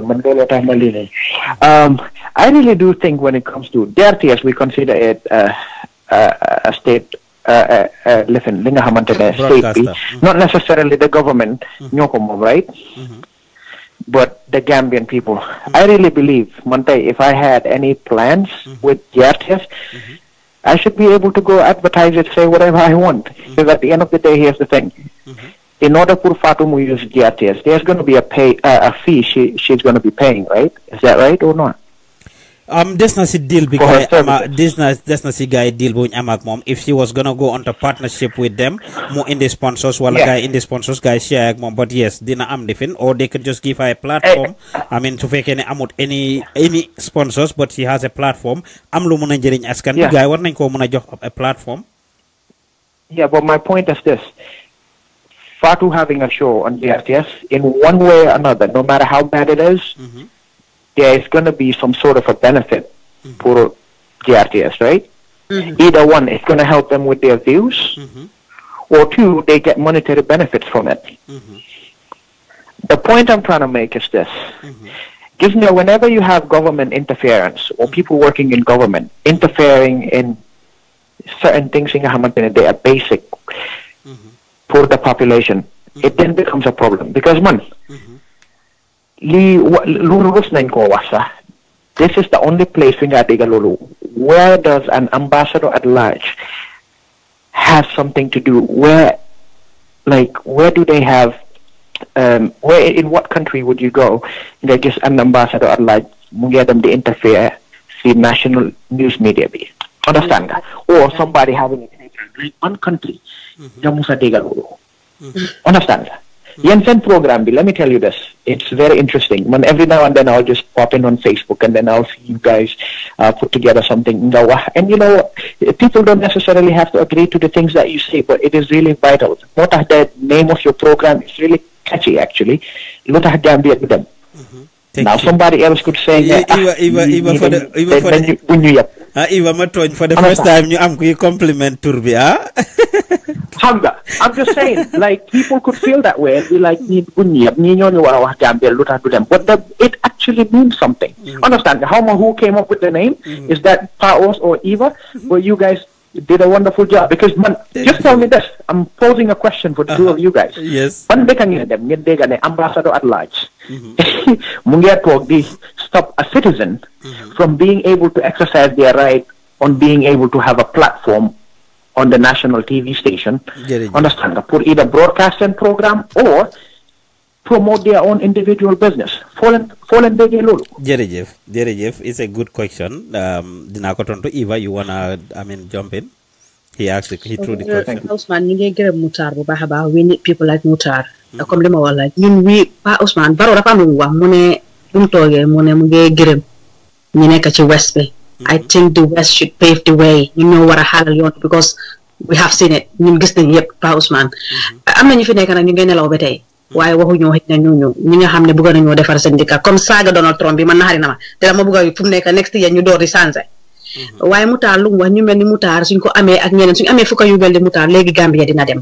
lu mu njëkk a laajte mooy mu ne lu tax Gambia di dem tur bi man maa ñëw defuma ko dama ne Gambia du dem ma ne Pa Ousmane nañ am soo Gambia du dem mu ne ma déedéet nañ ci yokkal lu tax kon xam nga teamwork la this is teamwork ma ne lu Gambia du dem mu ne ma déedéet nañ ci def lu tax waaw noonu la ñëwee maa ko xelaat indi ko Pa Ousmane waaye itam yokk na ci teamwork la ñu liggéey ko dem Pa Ousmane nga ne ñu ngi doog a am compliment at this minute ñu bëri dañ dee wax ne lii moo tax waa Gambia Talents ñu ne lu tax Gambia du dem su leen féevo gars yi waaw non ñu ko gis billaahi walaay talaay ba Gambia sax Pa Ousmane suma doomi mag bi maa ngi mu ne ma lii kay moo tax ñu ne Gambia du dem non su leen féevo gars yi ñu si dee mun a code moom sax xamul sax ne xëy na man maa ngi liggéeyal Gambia mu ne ma lii moo tax ñu ne Gambia du dem waaw so ñii lañ indi tey pour wàllate lu tax Mutar lu mu wax nag ci Fatou Kamara lu am solo la Pa Ousmane is the state television state bi ñoo ko moom alkaali Konte si kanam tuuti di nga wax turam nu mu nekk di pop ñu ngi ko o ba tey moom alkaali Konte turam géroon na tam ci li nga xam ne mooy di Q&A bi in America foofu noonu Pa Ousmane waaw moom benn alkaali Konte bi moo indi woon moo waxoon noo Q&A noo li ci coow bi daal topp na ko bu Barrow di ñëw America waaw turam poppoon na fa si Q&A bi a lot moom alkaali Konte boobu ba tey Fatou Kamara tam juuj na ko baaraam ñeneen ñu ngi ko juuj baaraam waaye nag ñu ngi rafetlu ki nga xam ne mooy Mutar li nga xam ne indi na ko bu baax li lañ soxla Pa Ousmane this is Gambia and ñun ñoo ko mën a change media bi can do a lot by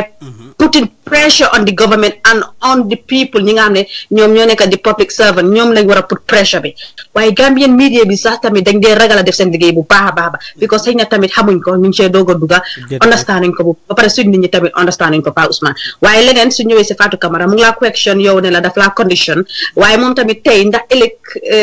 dina bëgg a fu mu nekk ñeneen condition kon na dee seetee noonu foofu rek laay tontongum laataa ñu ñëw ci analysis boo xam ne dinañ ko jox moom Fatou Kamara Pa Ousmane ma bàyyi rek nga loolu laa doon bëgg a wax rek Pa Ousmane Cham question bi mu laajte I mean that's a question that we should ask Fatou Kamara te comme ni ma ko waxee Fatou has been invited to this platform she goes to a lot of platforms whether ñooñu def leen dee jox conditions or whether dafa xam ne ñooñu duñ ko laaj certain things she knows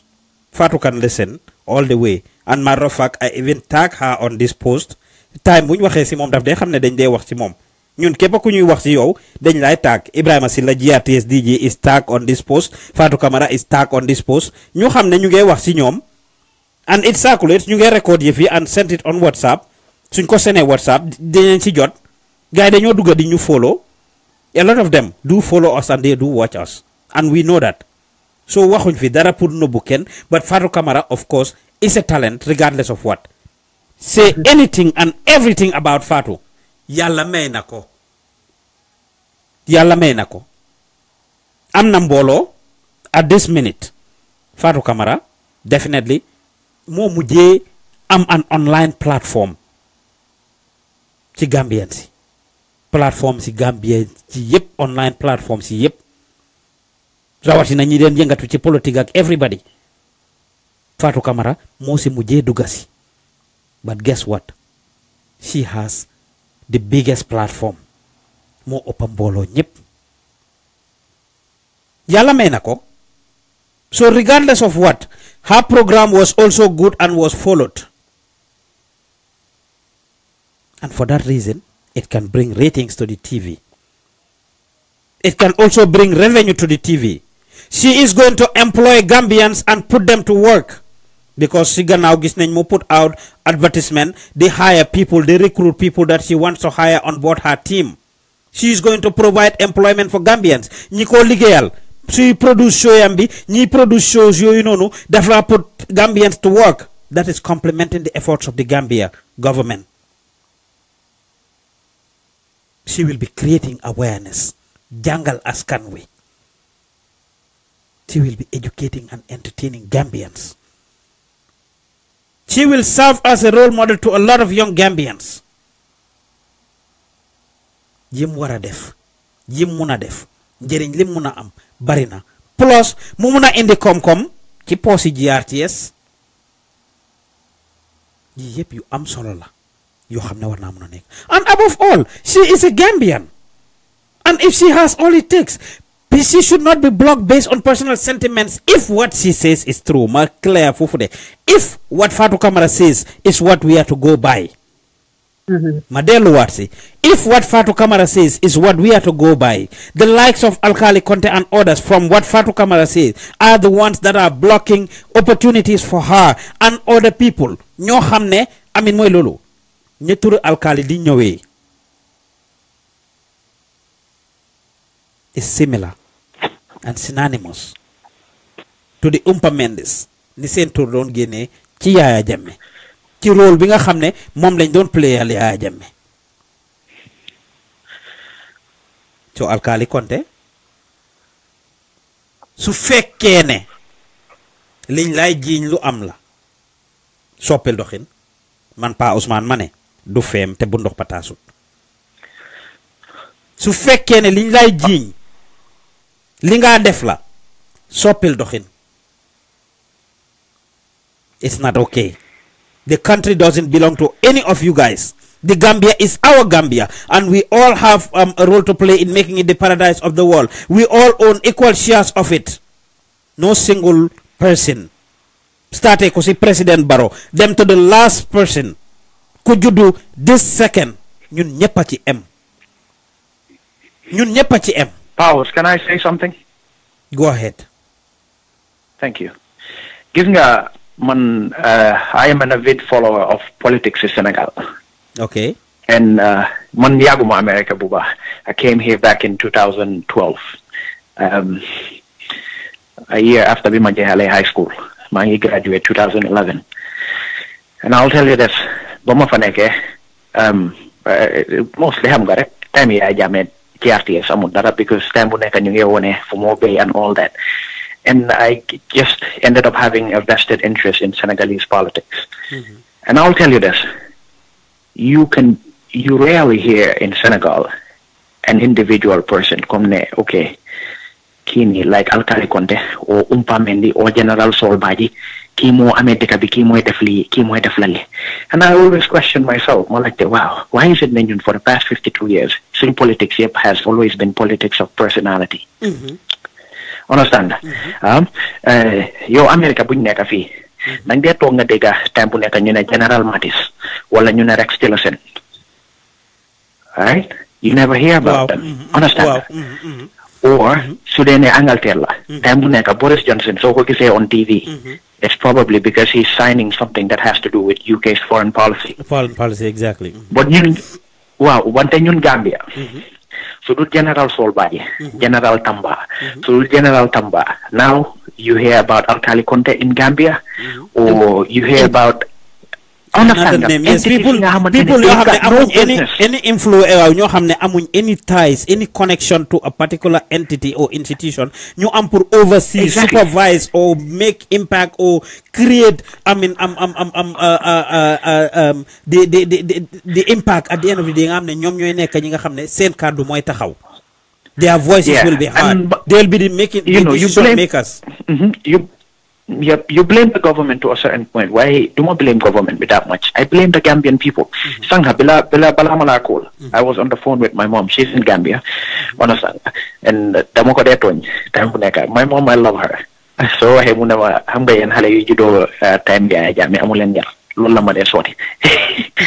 so and what I keep telling her is the problem is ñun Gambia dañ dee gaaw a settle te billahi wal kitaabi waxuma la waxi caan. That was the last thing I said to her before she hung up the phone. Ma ne ko ne dañ dee gaaw a settle, dañ dee gaaw a relax trop, dañ dee gaaw a bàyyendeku.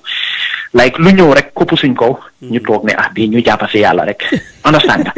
Because ñun suñ kabi réeyu réew bi nga xamante ne waruñ ko war a mun a liggéey di def certain basic things yi nga xamante ne is very simple. Government, for example, they have no business di dem di interfere si luy daw GRTS. Government has no business toog dina dañoo lijjante luy what's going on in Nawek. Understand nga? Or Gamtel and all these other places. They have absolutely no business doing that. There are people that are supposed to be handling that. Government should be responsible for formulating policies. Mokhtar yow gune mag nga. Yow do gune mag nga. Yo gune manga ana sarang la toy tamune nawawo na picking they talk like this finish school in 2011 nawawo ana sarang la toy why you yes that's very good you're talking li nga wax am nga ñam torop Iva Mutar am na ñam d'accord nga I'm not nyam trop. Congratulations. We are proud of you. We need young people like you. If you watch Professor Lumumba yesterday, he was encouraging if only we give opportunity to young people, I mean to actually excel in different areas. You are doing research, linga wax dafa melni xam nga ko, and it is very important. This is what we lack. Suñ ixray sori wu duñuy jangal lu bari, duñuy research, duñuy gestu. So mang la encourage bu baaxa baax. I mean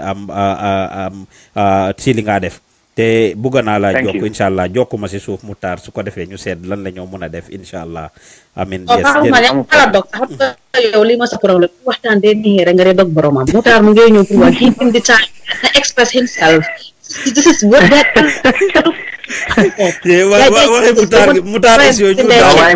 Mutar is your new darling. Bàyyi ñu move on Iva. Bàyyi ñu move on. Ndax soo ko jokkoo si suuf sa dina baax mu nekk an additional to this show because comme li nga wala xam na lu mu wax te ku xam looy wax doo réer waaw ku xamul def sa homework right si nga di réer waaye ku xam looy wax you did your homework right you're not gonna mess up te Mutar def na lu moo def wax na ko is been following Sénégal politique so xam na ko all the way mu ngi wax kii nu mu tuddaati Boris this minute Boris dafa tukki foreign affairs issue lam nekk di dox right now is not in town dafa tukki ndax ñëpp si la tey follow nguma news bi pour war a mun a xam so he was fu mu dem di rally naan dafa organize like a rally pour palel jël toogu Theresa May doo ko fa gis te doo gis Rex Tillerson dem somewhere in Detroit ne mu ngi organize a rally in hopes of challenging Donald Trump. That's not going to happen. They are all busy working, understand that, getting their things done. At the end of the day, so at the cabinet meeting, they have something to present to their boss. You are not coming in there empty-handed. That is what we need in Gambia. Absolutely. Understand? Absolutely. Yeah. But you guys go ahead. Jërëjëf Mutar, appreciate nañ sa contribution bu baax a baax. Gambia is about time we realize ñu génnee suñ personal sentiments yi ñu génnee di jaamu individuals. We have a country to build. And the country belongs to all of us te ku nekk da nga war a understand loolu ku nekk da nga si am cër te cër boobu noonu dañ la ko war a jox ba mut sek so yii lañ fa war a jeexal stop mystifying individuals. Stop mystifying individuals. A president is a president. Ibrahima Silla, if you are listening, Ibrahima Silla, if you are following, you are the head of GRTS. During the Fatu interview or Fatu network interview with President Barrow 2 weeks ago, Iva Munkofa, he was asked a question why he is not talking. Nako Gambian sangi buga dégg ci yow li xewna dégguñ nga wax ci, and his response was dafa am ñum jital dafa am ñum jox ñu responsible things. Ñu responsible for things. Ba pare du jital ñu ba pare di len fakastal. Nañ def seen liggéey. GRTS nak Ibrahima Silla bul bañ ko la yekkal ci gaali xaj way buñ la fekk nga sé lekka. For the longest we have been told, for the longest we have seen, for the longest we know how GRTS was used as a propaganda tool, how GRTS was used to victimize Gambians, how GRTS was used to mislead Gambians. The hopes are high on you. Ñoo na Gambia tok na waxtaan na ak yow. You open your doors to me. One thing I like about him, I interviewed him. Ibrahima Silla takes responsibility. Rate,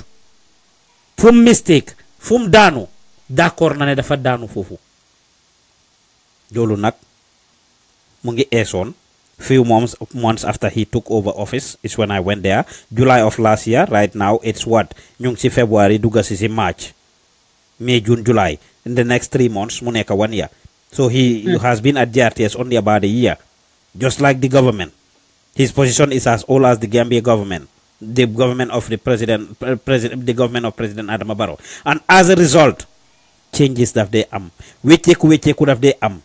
Suñ ñëwee ci yëf yi Demba ak barki Demba, Professor Lumumba has been in Gambia for the past 2 days. GRTS did not cover the event. Why? Li moo wax lu tegu la. Our Fat Samba had interviewed him and asked him if he was to meet President Barrow. Lan lam ko wax Professor Lumumba mu wax kàddu yu am solo as to what he would have told President Barrow. Him as the president of all Gambians. Mu xam lan moo tax Gambians yi vote ko in. Mu tax lan moo tax Gambians yi teg ko foofu. Mu xam lan moo tax ñu def ko the president of the Gambia. Gambians yi dañ sonna, Gambians yi dañ tàyyi, Gambians yi dañ fedobon, and they needed something different that they can use. Falay jaare ma profito ma read Professor Lumumba's post. Ñu continue because it's related. Mune inferiority complex is something that one embraces if they don't have confidence in themselves. Africa is the creator of human civilization, and we should be proud of ourselves. When asked what he will tell President Barrow, Mune, I will tell President Adama Barrow that Gambians have invested their faith and hope in your leadership. You are the first Gambian president who have achieved the instrument of power peacefully. They expect you to grow the economy. They expect you to stabilize their politics. They expect you to bring and create such a cohesion. Be a servant leader. Serve in a manner that will tell Gambians that a Gambian can serve with dedication and with love and without love for property and things. Distinguish yourself as a servant leader. This is what he said he would have told President Barrow's committee. Kumelni P.L.O Lumumba came to the Gambia yesterday. Gambia government has a role. They have a big role to play. Lumumba is not a small guy. It's a sabotage to him. It's an insult to the Gambia. Pour mu wara ñew, and the government of the Gambia wasn't duly represented. When people of such caliber come to or go to any country, ñaarel efforts will be made. Stuff will be facilitated for some government officials to be engaged. But because of what he says, probably, because of Nimdego, because of the anti-corruption and the things that he preaches, they might not be very open to accommodate one like him. It's very disappointing. It's very disappointing. Whatever the case is, GRTS belongs to the country and belongs to Gambians. They have been subvented from li Ibrahima Silla wax ne through Gamcel scratch card yi ndee jaay foofu lañ leen dee fayee fa la government bi dee jëlee lii te loolu Gamcel ak Gamtel yépp Gambian people bi ñoo ko moom. So it's still taxpayers' money. Gambians ñoo ko moom. Any Gambian and every Gambian should be given an opportunity, regardless of their political affiliation, regardless of what they think. Te bi Kër Fatou defee seen lii bi ba dem Kunta Wur gisoon nañ coow li fala seen problème dooree woon ak GRTS. We saw that. Gisoon nañ coow li, gis nañ nim fa taajoo, gis nañ nim fa demee between ñoom ak Kër Fatou. Finally ñu mujjee accommodated Kër Fatou. Why? Because the government of the Gambia from li waa Kër Fatou waxoon, which of course we have tried to follow due diligence by trying to interview Ibrahima Silla. He did not grant us the interview. Waaye li waa Kër Fatou waxoon mooy ne ñoom liñ publish loolu te fekk government bi demaguñ woon foofu. Ñoom Mama Kandeh ak ñeneen yëpp dem foofu. If the government took forever to go there, it wasn't their problem that the government went there late. It wasn't their problem that President Barrow was in Saudi and moom ak ñoom Lawyer Dabo and all the top government officials were in Saudi at the time. It wasn't their problem that it took the government 8 to 10 to 12 days before they could react to the counter-war situation. So GRTS belongs to the Gambians, and it should be treated as such. It doesn't matter how critical somebody is. It shouldn't be used as the propaganda tool for any government, be it Sadauda Jawaras, Yaya James, or Adama Barros, or any future government. It should not be used as a propaganda tool. It should be fair and balanced, and all Gambians, regardless of where their political affiliation, regardless of their tribe, regardless of their ethnicity, regardless of their religion, should be given the opportunity to actually promote whatever it is, as long as it is in line with the principles of the country, is in line with the constitution of the Gambia. They are not going to be any security threat to the country. They are not going to sabotage anything in the country, and they are not going to do anything that would affect negatively the average Gambian person. Kon fofu li nga xamne la lu important la lu wara bay xel la. Fatou Kamara ñu ngi challenge GRTS again, ñu reconsider same decision bi, whatever the case is. Ku melni Alkali Conte not to be given much access to any institution, not only GRTS, but people that are not working at institutions, people that don't know or have anything to do with those institutions should have limited say, and President Barrow should be very watchful as to the people that he surrounds himself with and what he does. Alkali Conte, of course, we will try to reach out to him and see what his reaction is about this. If we are not able to bring him on the Lutakh Gambia Dem show, Tamba Lumumba, we have that show. We have a new show that is coming up. Any burning issues, we will do a vox pop about it to ask the people their opinion and go to the people that are concerned. It's coming up very soon. Yung ko toga supare rek, inshallah we'll bring you these things. Kon yung lena bigay di len gërem den santa. Iva sar xana so amé loy taxan ci lool rek bala ñoo move on to the next topic. Why wax bi ñaar la Juuf, GRTS on the other note, they are doing well as well, because so sectors and programming recently than previous Jammeh's time different. A big difference. What they gonna yalla so set ñu ngi invite politicians yep parties yuñ bokk ñu ngi invite ku nekk mu ngi ñëw te bàyyi den loolu nekk it was just a green party ñoom rek ñoo fa amoon voice. Yes, ndax liñ ko bëggee yëpp 100% gars ñu ngi work to it no. waaye li ma dee wax la Mr Silla dañ am ci moom yaakaar because dafa am fu mu jaaroon jaar boobu moo tax Gambia di gën a am ci moom yaakaar waaye tamit Pa Ousmane gaa ñu ngi try waaye soo seetee on the other note tamit Fatou Kamara ndax du tamit dafa am leneen lu mu bugg Pa Ousmane xam nga wax bi tam ñaar la Fatou dafa génn mu wax ndax du condition yu mu tegal Gambia Talents moom la tegal GRTS tam it's very possible. ndax du condition yu mu la tegal yow ñun waaw ñu ngi sukkande ko ci li nga xam ne moom lañ dégg mu wax comme ni ma ko waxee waaw exactly ndax du Pa Ousmane wax bi ñaar la ndax du condition yu mu la tegal yooyu la leen tegal GRTS wax dëgg on the other side ñu ngi try a little bit comme lu kii wala Gambia dañ dee gaaw a get comfortable duñ leen jaay try a little bit rek lañ leen a jox duñ leen jox sa try a little bit waaw soo ko seetloo GRTS seen all staff si yëpp ñëwaat nañ muy Jenaba Ndiaye Issa Diallo and others am na ñi ñëw ba tey Pa Ousmane ñoom Jenaba Diallo yëpp ak gaay waaw ak GRTS jëlaat nañ leen why is Fatou Kamara's own becoming an issue? Very good point. Why is Fatou Kamara's own becoming an issue? Waaw bu saabali keroog maa ngi seetaan GRTS mu am ñetti callers yoo xam ne dañ call Sabali's president mu ngi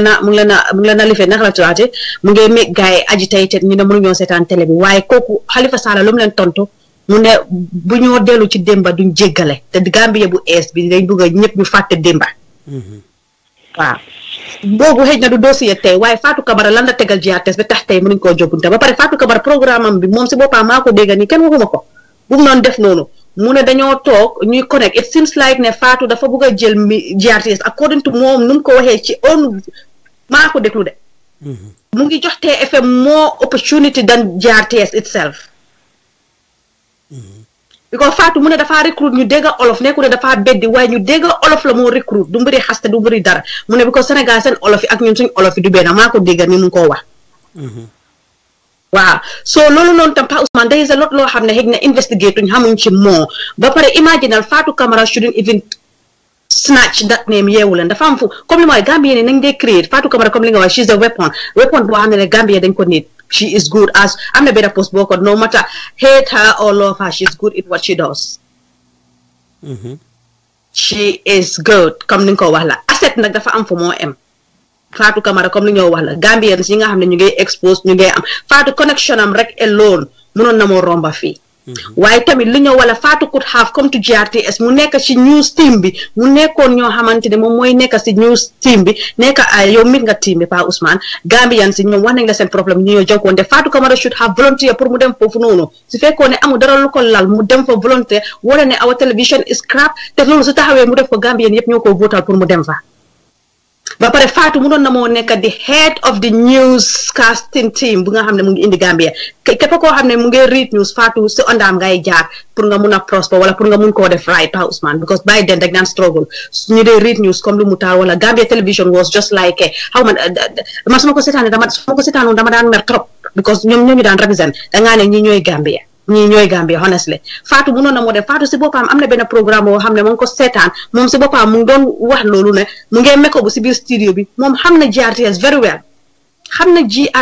well waaye Fatou ndax Fatou tam rôle am bi nga xam ne Yaya Jammeh joxoon na ko bindi press secretary rôle boobu noonu or whatever loo xam ne xooloon na ko ndax Fatou tam feel too big pour nekka delluwaat GRTS as just a normal staff or pour mu nekk the head of the newscasting even looking at the thing though, I don't even think Fatou Kamara was looking to be a staff of GRTS. She wanted her show to be aired. Fatou Kamara léegi I don't think she will work for GRTS. Maybe maa ngi ñëw foofu Diouf loolu la war suñu dëkkuwante di nga xam maa ngi ñëw foofu Fatou Kamara léegi wax dëgg ne yàlla romb na foofu ku nekk nag dafa am xar dafa weesu mbote foofu laa doon ñëw xar dafa weesu mbote waaye Pa Ousmane contract lañ ko doon def ndax daf ko def on contract basis mu dem pour trade ni su ko neexee sax bu mu fa nekk na nekk like a freelance worker. And foofu ñoom Mama Ji loolu coming to that too ñoom Mama Ji ñu ngi foofu ñoo xam ne. waaw su ko neexoon Pa Ousmane fa ñu dëkk woon hello Pa. waaw. Pa ba ma 2 minutes rek dama bëgg di fa at Eva foofu noonu li mu woon noonu. waaw because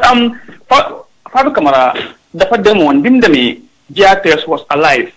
du mën a ñëw rek. put her demands ne fila bu nekka man I am nii bi mu demee GRTS taxawut mu ngi move ñi fa nekka ñu ngi progress ñu ngi go up bi mu ñëwaatee she has to follow due process te am vacancy ñu okko fa. I mean, Pa Ousmane foofu man duma bëgg ñu sori fa sax because that is a part boo xam ne Eva dafa joxe ne what if no xam nga waxi Eva ni nga koo déggee ñaareel da dee tax bi ko xam nga yow li nga wax moo tax Pa Ousmane mu ngi jàppalul and you might be surprised ne there are hundreds or thousands other people ñu déggee ni Pa Ousmane déggee ñi déggee ni déggee so it's good ñu clear ñu noonu ne it's not like ne Fatou Kamara loolu moo xew Fatou I mean of course from lim wax moom she is specific to the show that she wants to do not pour them nekk ay staff of GRTS not pour them I mean bokkaat ci seen team bi or whatsoever contract for the most part is what she was trying to do just pour defal guy a show and that was it pour her show to be aired on GRTS and possibly on other platforms including her own platform and that's what it is nga continue Pa Ousmane. Yeah, well, again, my question is, okay, come if I want to know, and Yanko was them. It's very important we hear from the other side of the story, more GRTS. Man, the man fuck me, man, so on this case, what I part about it. Why, so the involvement of TFM and more than what she wants to do, that might even delay her application. You know, well, all those things are possibilities because all by hell during the transition, TFM they were working with somebody who is now part of a team member in the Fatu. So all of a sudden, after a twist, man, this story I heard about a lot of Hamne, Munumoko work on the media because of I can't openly prove it. They connect no way. They are 10 man ma work through one Munumoko work. Moto Hibari is better not said. Well, however, Munao Fakne Henya all now follow due process. But coming back to the question about Amaso at large, man for the past many years. Mangi like the definition of that. So happening right now, man, what I know, what they should have done more is go out of Gambia, bring business, promote Gambia business, instead of you personalize the rule of the Gambia. The Gambia Guinea pa one thing more neutralize me. Kuneka bugana rule Gambia, motax baro confuse, motax baro jaxaso. Kuneka bugana wane peace department la my boss, my def gis nañ ko fi Islamic Council ñu ngi génne another order xam naa loolu sax I'm very surprised su tax yéen amul a programme on that issue maa ngi koon expect maa ngi koon xaar si yéen mooy lan affaire yi am TV channel yi affaire TV channel bi waaw you know loolu man ma ko déggee I make my very very concrete findings my heart media ba ko ekkati rek ma attack for boom. I'm not saying my ban right now again. So it's still happening. Those kind of lifestyle in Gambia. You know, why hang by the government and institutions, you do the right thing according to law. That's the Gambia we fought for. That's the Gambia we expect. But this visit in the Gambia, one Lutakh government giving attention to that person. Well, bon. Ganimel sunyuan. Lumba dengan bina police escort dengan fodal dengan government attention. Lutakh guy listening correct. Right now we can draw a line. Where a line was let's not draw it between the old government and the new government. So harama the time ngedam harama why that topic how man can say you why is very important because bo nonu wax ji bari wu de why man bima ko bine Facebook gis na yu bari mu ngi come up ñu bari ko wax ba tay di dans ce video circulating as well te lolu one of the things yi nga tax ne Gambia du dem moy ku nekk bëgg na woné autorité sa autorité ma am doole lu ma neex wax lu ma neex def ana baro jërëjëf Pa Ousmane kontaan nañ ci question bi again thank you ci li nga dugg si yéen a ngi seetaan di déglu Lutakh Gambia du dem soo jógee ci Gambian Talents Radio the Fatou Kamara issue cannot be overemphasized wax nañ Mutar dafa mel ni you have another I mean this guy you want to make. He mentioned something about the whole issue of the bishop in Gambia. Was that one of the things you guys were talking about today? Just to confirm. The bishop, which bishop? The new Gambian bishop. Wow, what about and him? Then the government never showed up. I think I kind of heard something about that. And the government didn't give him attention, and they were not at his event when he was being coronated, something like that. Wow, it wasn't the bishop. He was referring to. He was referring. Comme lu kii di wax la waaye nekkutoon suñ topic tey honestly waaye okay dama dégg waa ji mu mention no actually doon foog man Ousmane dañ ko xala fàtte waaye moom lañ waroon nañ njëkk a ibee ñu ngi jéggalu suñ mbokki christian yi bu baax a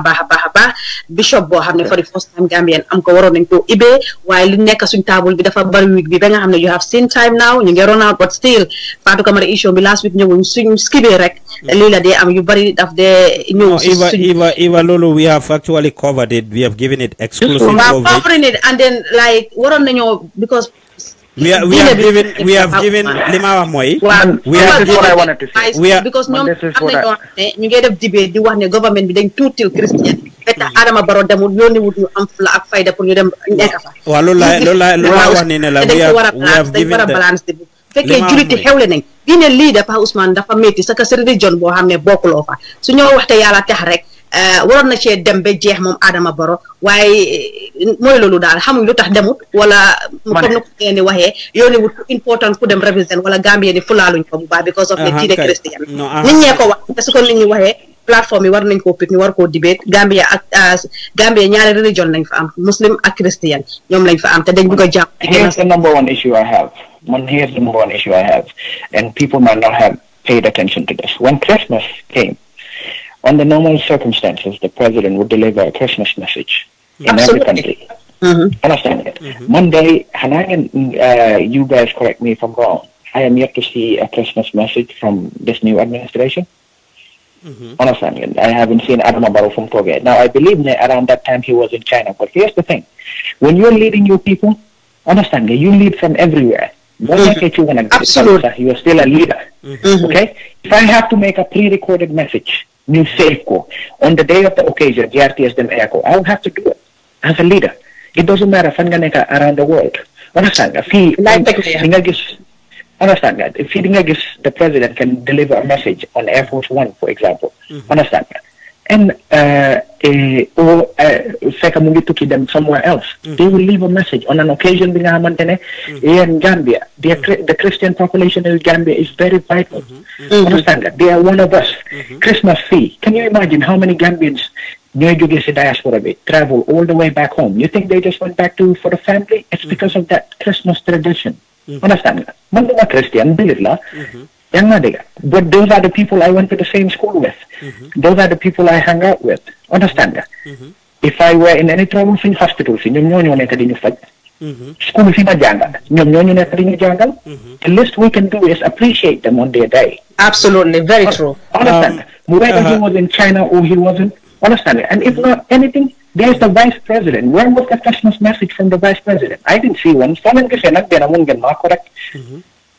Understand? Because it could be that they did, but I didn't see it. Understand? Well, and for the first time in history, bishop, Gambian,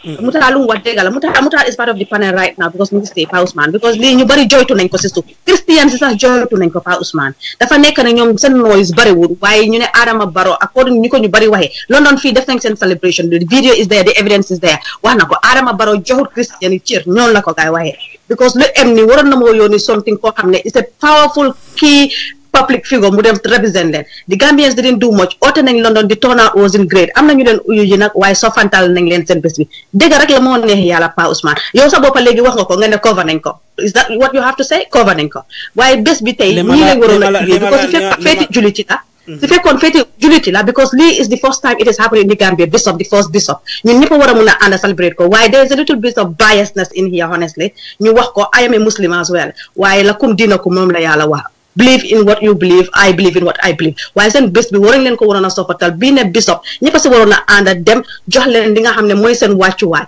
comme li kii wala Adama Barrow didn't deliver any Christmas message which musuta happen in the history books of the Gambian leaders di fa musa jaar Jawara daf ko daan def Yaya Jammeh def na ko so tànka yi nga xam ne ak ñi ko advice ba tey rek ba tey moom government bi na jox Christian yi seen gëdda jox leen seen aaxa ba tey soo ñëwee ci cabinet bi Christian yi ñu ngi wane gësuñ ko seen boppa tam bu baax te lii it needs to stop and it needs to end Pa Ousmane Eva Sarr, thank you very much. Point of correction first. Pa Ousmane Cham lim doon wax mooy affaire P.L.O Lumumba bi ma waxoon ne government waaw non loolu la doon wax sax actually bi ma wax mbiri government representation man maa njëkk a wax loolu and that's what he was piggybacking on bi Mutar di laajte ndax affaire bishop bi la moo wax Pa Ousmane was asking about affaire P.L.O Lumumba bi 1 2 oh, I'm sorry. Well, no, it's okay. It's okay. No, sila bokon sa Pa Ousmane. But this issue of coronation, we have given significant coverage to this event, from the marketing to the helping of the fundraising. Binga xamne ñu ko doon def pour actually get funding fully. We have worked exclusively and very hard with Tijan Masane Cisse to make this happen. And on the day of the event, Mangi Febar Bemen Nilan, I had to facilitate, woke up at 3 a.m. to facilitate the team in Banjul, pour ñu cover ko, and Tijan Masane Cisse to go on air and to do a complete analysis of this whole thing. So definitely, we have made a lot of efforts towards this thing. It was a very organized event. Now, when it comes to the Gambia government, right? Accent part, when it comes to their part, a lot of the government officials have attended the event. The concern here is, li nit ñi di raise mooy Barrow si boppam Lutakh attended event bi. But to be fair and to be frank, a lot of government officials have actually attended the event on that day. And our team have interviewed a lot of them on the day of the event. Like ak lu ñoo wax tamit we need to be able to set the record straight, but people who are concerned ne Lutakh moom si boppam demul. I see ku mel ni P.L.O dem na be binda be argue ne partly Barrow ak what he is doing comme the same argument that Mutar give about the Christmas ba pare ne on the other hand Barrow is talking about part of his mission or the mission of his foundation is to actually build ay juma ak yooyu and a president ak build juma ak yooyu. And you say, Eva, like some of the Christians, you get concerns about Christians not being represented. Gis nga, when it comes to government, ku déglu P.L.O Lumumba dimba mu ngi wax lu mel noonu. Until and unless we start to use our diversity to our advantage, government positions should not be given to people on the basis of religion, on the basis of tribe, on the basis of any affiliation, but qualification and competence. It's just the fact.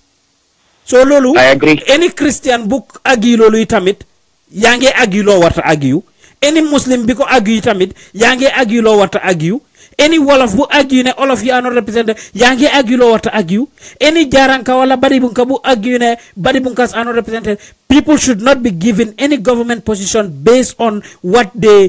where they belong. They should be given based on merit. And lolu wax joju wax la jëm ko sax. because it will be embarrassing. Fee ñu ngee dundee noonu fee ñu ngee xelaatee noonu Gambia du dem fenn dinañ saxaar rek waaye duñ tàkka. We should deviate from tribalism. We should deviate from this religious talk ak lifin yi nii yëpp. But I agree with both of you that President Barrow, since the Christian community are concerned, you should be able to make efforts to accommodate them. And since Christmas and New Year's, all these, things, definitely a New Year's statement, of course. Like this guy say, you lead from anywhere. China lakofeka, but he could have recorded a message earlier. He could have had the vice president do it. And there are so many things, there is room for improvement. Everybody wants to be given an opportunity. Everybody wants to be given a chance. Everybody wants to be recognized. Everybody buganga sa immediate problem to be solved. Unfortunately, they cannot solve everybody's problem at the same time. Why nak dafa am lu ndro deugate du deugate ku ne waruloy bañ ku laykal ci galé xaj way buñ la fekk nga ci leka. President Barrow ñu ngi la accused of being religiously biased at this minute. Bay ko xel nga seet lo mëna def to actually make the Christians and everybody else feel that they belong when it comes to itte bi ngeen wara jox attention bi ngeen wara jox. But as far as giving positions mom bobu dama ko dakh completely, not to give anybody any position based on their religion or whatsoever. Thank you very much. Ousmane foofu noonu li nga waxee ndax Gambia ñu ngi dox ci tànk yu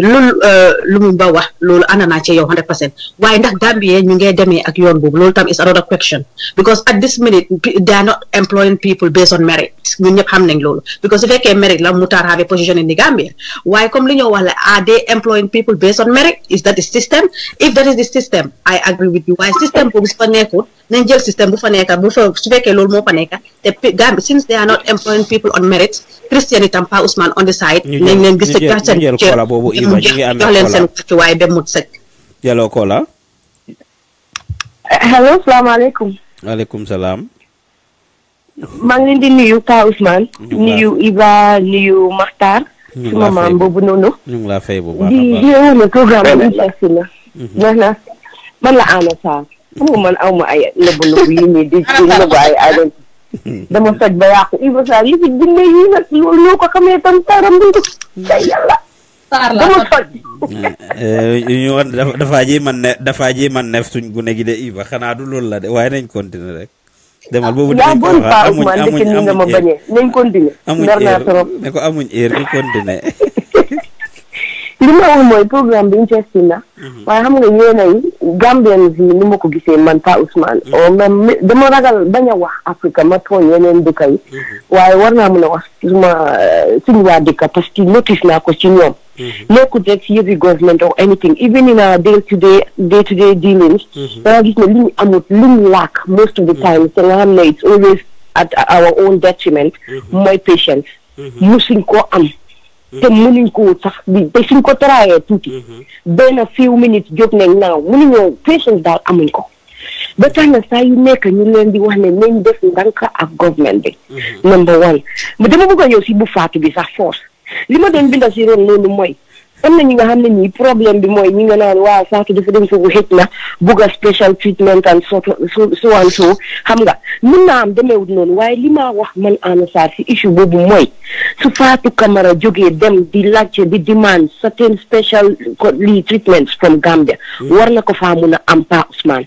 ndik waaye ngee def lu nekk lu ko neex Gambia tey freely Fatou sacrifice na a lot pour kooku mun a def li moo def noonu so nit ñi dañ war di delloo seen xel gannaaw tuuti am na lu bari lum ñàkk am na lu métti lu bari yoo xam ne nii dal na ci kawam am na yu dunda yu métti yoo xam ne am na yeneen doomu aadama suñ ko dundoon duñ ko mën a survive nit ku nekk dañ koo jox loo xam ne nii deserve na ko ñu ne render to Caesar what belongs to Caesar su time di wax jërëjëf jotee nañ di grateful di ko jox nit ki ni mu ko war a jotee dundana yu métti yoo xam ne ni ba tey am na ñoo xam ne ñu ngi ko tiim di ko saaga consider wuñ ne jigéen la or anything lim dem through bu fekkoon ne liñ koo jiñ waa nekkoon na jàmm ni nangam bu dee loolu yëpp amoon na Fatou fay na ko through lim go through so Gambian si nañ di delloo xel seen ñi leen toppatoo ñi leen jàppale Fatou nekk na di yuuxu di wax di jooy di yuuxu di wax bala ko nit ñi di ko fekk si loolu fekk lu bari dal na ko ci nit ñi kat soog a jóg ne kii kat she's a courageous woman xaaral ñu ñëw fekkale ko si la ko si ñu bëri ñëw fekka si muy góor ak jigéen ba tax na ñu bëri ubbi seen own things di si xeex ba tey yàlla def li nga xam ne ni loolu la Gambian si namoon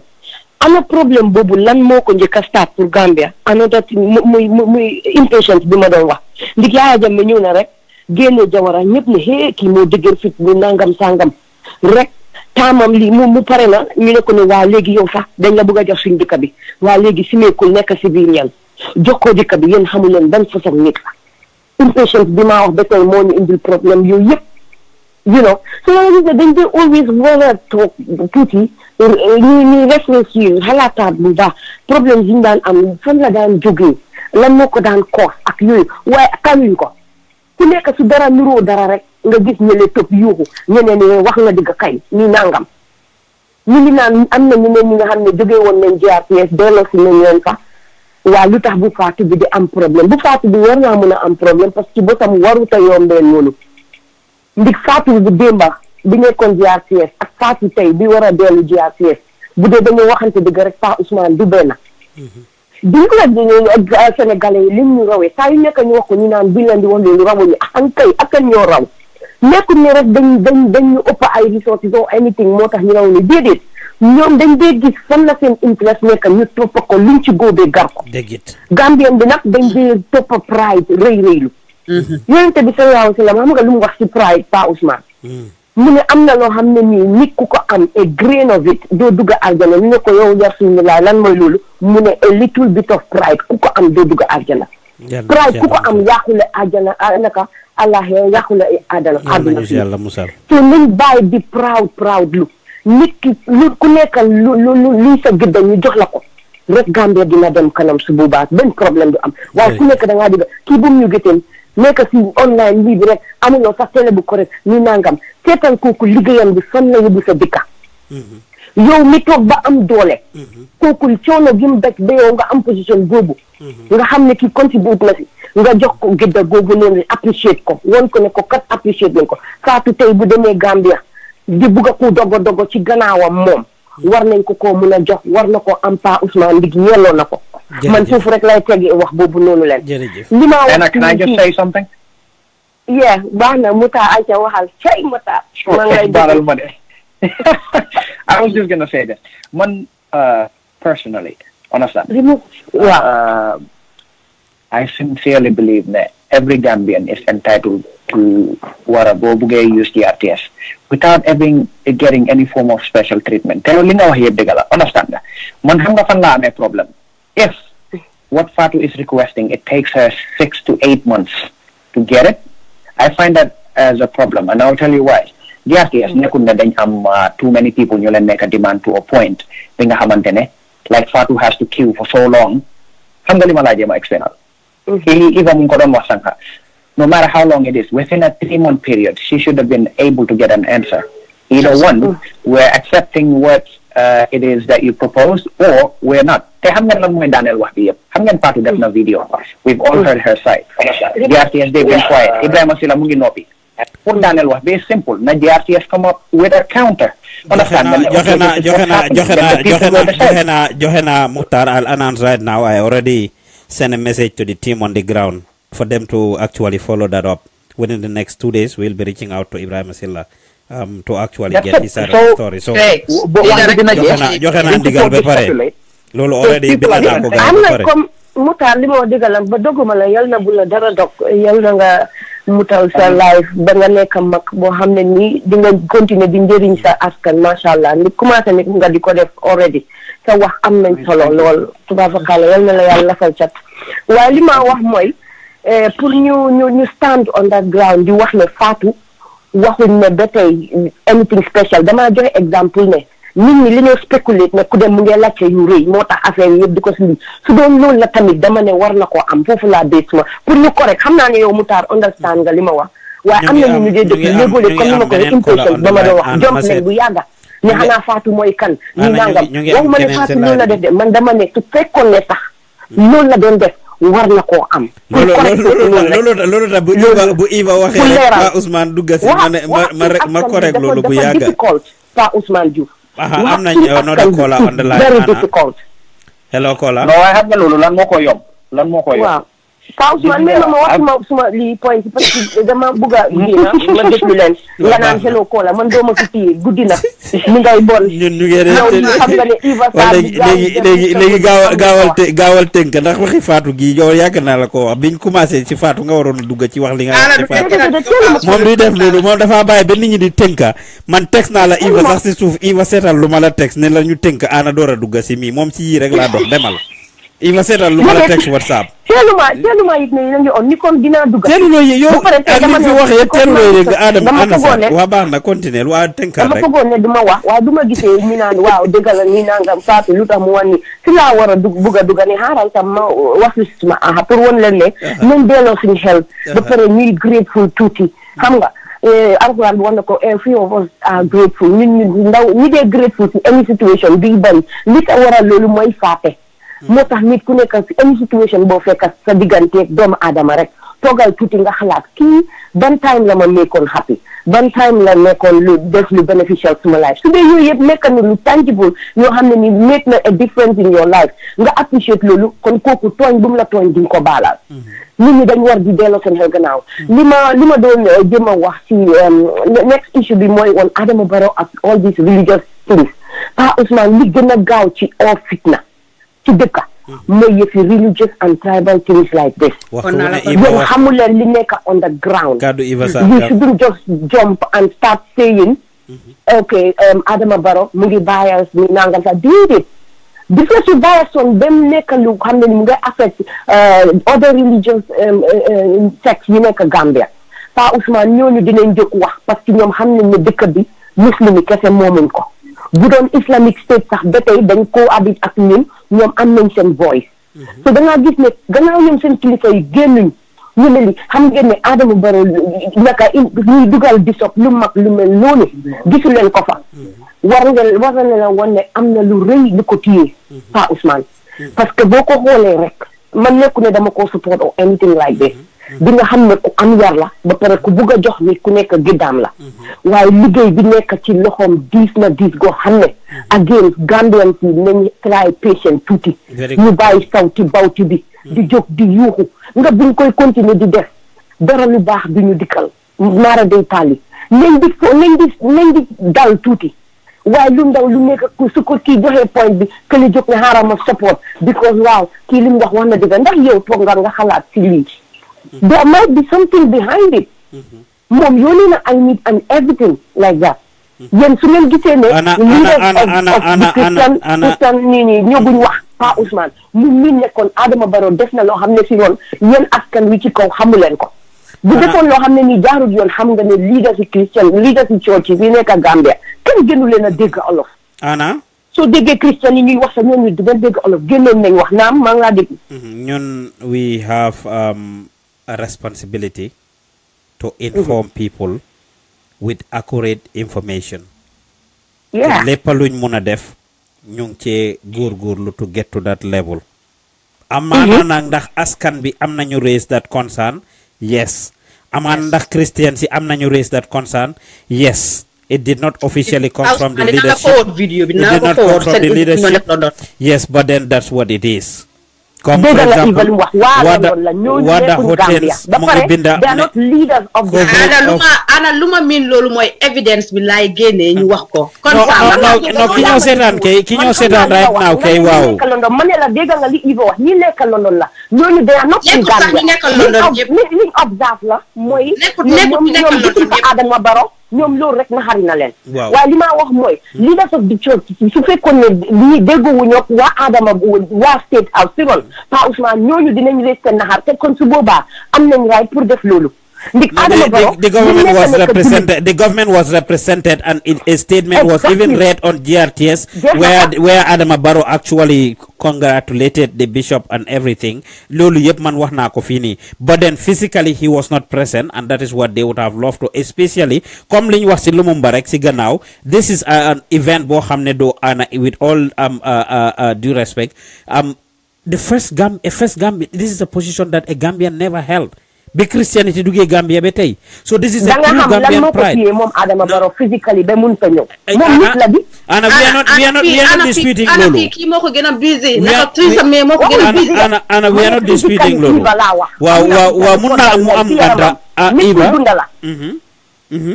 we are not dundala Pa Ousmane nañ di joxe always benefit of the doubt comme ni ma ko waxee su amutoon reason bu correct ñëw ci lu important lu mel noonu yéen a gën a xam ne leaders of the church dinañ génn fi wax lu leen naxari waaye ñooñu leen ñooy déggoo ci ron the masses usually won't know because du everything la ñoo génna ne dañoo explainal nit ñi su boobaa sa mbojo gi dañ lay toppa yàq Anna you have a good point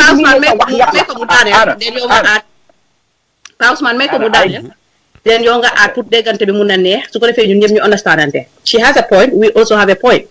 may ko rek mu daaneel su ko defee nga ekkati nga mun koo dégg dafa wax ne amul time dafa bëgg a génne lu moo wax waaye soo xëccee man ma xëcca mu taar xëcca rek duñ déggante te solution la ñu ut ju maa la ko ñaan rek ñu dem man even la doo ma rek na de yow kay yaa du yóbbu baal Anna daaneel laal ñu jël beneen kola bi su ko defee ñu waxtaan ci loolu acca daaneel laal waa xaaral ma bàyyi leen déglu leen parce que li ma doon wax rek mooy ne lu nekk rek am na ñi nga xam ne ñoo ko jiite su fekkee ne ñi nga xam ne ñooy njiit ci loolu yéen li ngeen di complain war ngeen ko complain parce que si dëkk bi ngeen bokka waaye am na boundaries yu nga xam ne nii waru leen koo cross just for the fact ne ñi leaders yi nga xam ne ñooy ni jiitu ñun ñu topp seen gannaaw gisu leen ñu joytu ñun li ñoo joytu kon foofu xëj na mag ñi nga xam ne ñoomi neen wax nañ ci biir am na luñ d'accord ba pare ñuy xam ne Adama Barrow président la waaye doomu Adama la bu am bakkan number one ñaanalu ma ko yëpp mun naa am family issue boo xam ne nii mënutoon na tax mu génn number two xëj na mu ngi feebaroon sax te yëgu leen ko there are so many issues that would have stopped him from attending such an important state function Anna am na kula tontu Anna ma déglu moo xam yëpp although I'm a big fan of his waaye amoon time billaay déglu ma benn si kàddu mi déglu naa last lii bi mu demee university just si last sentence bi billaay loolu rek laa dégga waaye li mu wax noonu dëgg la li gën a gaaw pour cause problème mooy suñ indee issues of religion and tribe in these things non nit ku nekk da nga ko jóg gi daam according to lan la mun nit di ñëw rek ñu ne waa because Christians yi bari wuñ ci pension bi xaaral ñu dem jël ku Santa Gomez o Mendy bu ko defee ñu bëggal ñële déedéet dëkk bi mënut a demee noonu Anna Kati Williams mu ngi la tontu mu ne Anna it was the day he went to the market yow mi ko ngantal kooku bindal na loolu mu ne it was the day he went to the market waaye Anna ma bàyyi la ñu bàyyi la rek Anna loolu mooy suma issue is it do Kati wax na loolu is it do waa léegi Anna jërëjëf online everywhere waa jërëjëf it has been released on that day but was it exactly that same day he went there Adama Barrow ba léegi Anna ñu teg ko foofu rek Anna ma jël beneen koola bi waaw ma jël beneen koola bi war nga xam ne ñu ngi am jërëjëf Anna jërëjëf Anna jóg di dem marché waaw jërëjëf Anna so man dama feel ne dafay loolu nit demeewul dayo noonu jërëjëf Ousmane yaa ñu war a wàcca ku nekk nga dugg fa rek di wax wax bi kenn xamul li ngay nettali xaaral ma teg bala ma lay rey nga dee jërëjëf Anna Sarr Anna daal laa may rek la fi def jërëjëf Anna Sarr la Ousmane waaw ñu mayal la one last chance nga dugg si Pa doo woo tontu sun oustaz Sarr moomu rek li mu wax noonu oustaz boobu waaw parce que Pa Ousmane bu leen ñoo jël débat bi def ko yow yaa Anna Sarr nga wax Anna Sarr ñu waa gaawal duma alawul Anna su kolaate sax duma ko jël ndax waxtu bi jaamu nañu def nañ fi 2 hours ak kii 2 hours ak kii first of all donc xëy na mu ngi ñëw drag back to this topic of Fatou Kamara I know and the Gambia waaye am nga Pa lu tax Gambia ci dem mooy di Gambia change ku nekk ñëw na bëgg a feel I was part of the change and they owe me something and I want something like sacrifice and pride that is mutual both ways la Gambia dafa change for Gambia change by Gambians not by individual am na li tax ma call bi mu dooree li mu wax noonu ne Fatou Kamara su fekkee dafa demande special treatment war na ko mun a am waaye after sax foog naa koot na boppam moo tax ma call waaye even though man fi ma waxee mooy fam dooree ne la tax why is one better than the other in the same field sakatuma ñi nga xam ne ñoo fa nekkoon ak ka demoon ñëw ak ne buñ parti de ma tamit again ne they were in the system tey buñ after the fight against in return so nañ blank the books let's be fair here ku wax fii di nga wax fële ne de ku ekkati tànka am na ko ekkati fële eeru you know pride ku nekk wata am pride bin tey jii man exemple tey jii man maa ngi si army ba ma bàyyi si army ba rang ba ma amoon su ma buggee delluwaat I'm not expecting to get that rang back but suma pride du ma may pour ma go down that demotional level pour go to level waaye ndax di normal human bi noonu la mel no sacrifice ku nekk la war Gambia li ko develop at li xeex change is a national duty bound on every Gambian so toog fii di wax kii at lii loolu xëy na anasa dafa kontaan rek o gumande o mu naan état force bi tik rek moo tax mu dangalaw tey mu ngi fi di waxtaan yaa ngi to yaa jërëjëf Pa Ousmane yow it foofu laa laa doge yow it thank you very much mu ngi tooñ Anna Sarr waaye kaddu gi dafa am solo Anna Sarr duga na wax point am and everybody is entitled to their point of view and this is what we expect a healthy conversation a healthy debate ku nekk wax fi nga gisee li ma waxoon nag si li Lumumba wax rek people should not be given positions based on reward based on tribe based on religion or anything because su dee sacrifice bi lay tamit moom la ñoo fay nit ñi keroog rek kan laa dégg muy wax loolu am na ku ma dégg si politicien si ñu ngi ko interview muy wax loolu de foog naa baro si boppam ndax Mama Kandeh waaw it's one of the politicians kii wax ne waaw su fekkee ne képp ku sacrifice rek dañ koo jox place waaw Mama Kandeh la waaw képp ku sacrifice rek dañ koo jox place kon dëkk bi du dem di ndax ku nekk mun ngaa claim bi nga sacrifice in your own little right in your own little right ku nekk sacrifice nga somewhere so loolu dañ ko war a bàyyi xel bu baax a baax people should not be rewarded based on sacrifice but Fatou Kamara of course based on the merit she merit daf ko mérito liggéey na mun na li moo def njaxlaf na si te pare na pour liggéeyal dëkk bi te dina njëriñ dëkk bi tamit dina njëriñ plateforme bi dina indi ñam to the table she's bringing something to the table and for that reason alone she should be given the opportunity period and for that reason alone su filee ne moom li moo def sacrifice am li moo indi to the table is more mun na moo bargain is okay for her to bargain to have the bigger share su fekkee ne loolu la or whatsoever if all of these things that we are insinuating is true for the fact ne moom dafa deliver mun na moo put loolu on the table waaye at the end of the day nu munti demee ana leneen lu wax mooy affaire religion bi wax na lu am solo Eva with yow every single time nga wax loolu fii nii mooy lan mooy ne diine tribe ak tarixa ak leneen am na leneen ñetta nga dee wax ne luñ war a oytu bu baax dama dee wax ne religious tribalism ak nga xam ne mooy tarixa yi waaw we should be able to avoid these things because moo gën a gaaw si indi xeex indi fitna ci dëkka so li mu wax am na point because mun naa merloo in it obviously the Christian community or church bi will not come out am na ku tontu ana foofu noonu bi mu ko waxee si comment si am na ku wax ne the leaders of the church will never come out to address this issue because it will cause some political debate wax na dëgga leaders yi dañ maccoo am na loo xam ne suñ ko waxee dinañ seen followers yi dinañ jóg ñu toppa it's okay pour followers yi commencé dara mu eeg si kaw leadership bi wàññi ko kill tension bi waaye leadership bi luñ commencé si negativity rek wala pour advocate for anything lifin rek dina merloo nit ñi dina tax nit ñi jóg def luñ mot a def dinañ xam ne ndigal lañ am bu jógee ci kaw soo bari na leader lu mu mun a faj te du ko faj wala mu faj ko si suuf they might have done their writings they might have done their engagements si suuf whatever it is that they are going to do. We are not privy to that information at this point. Agrina ag anane, yes, it is very tricky, it is very delicate. Yofi religion, lumuna spark, lila, the Christian community, the ordinary different ñu xamne nekkun ci leadership bi, they are mad. Ñu ci amna ci ñom ñi nga xamne ñu ngi mer ci façon representation biñ fogon ne mom lañ doon wara am ñom. Waye dañ wara bayyi xel bu baaxa baaxa baax. President Barrow is not too late. nga jàngee si yi nga xam ne mooy xew act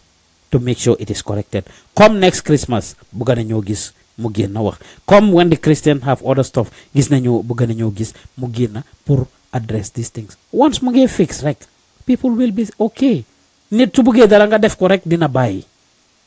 kon foofu la Iva waxtu baak ñoo jàmbu wax dëgg neex yàlla demam marché bi was part of this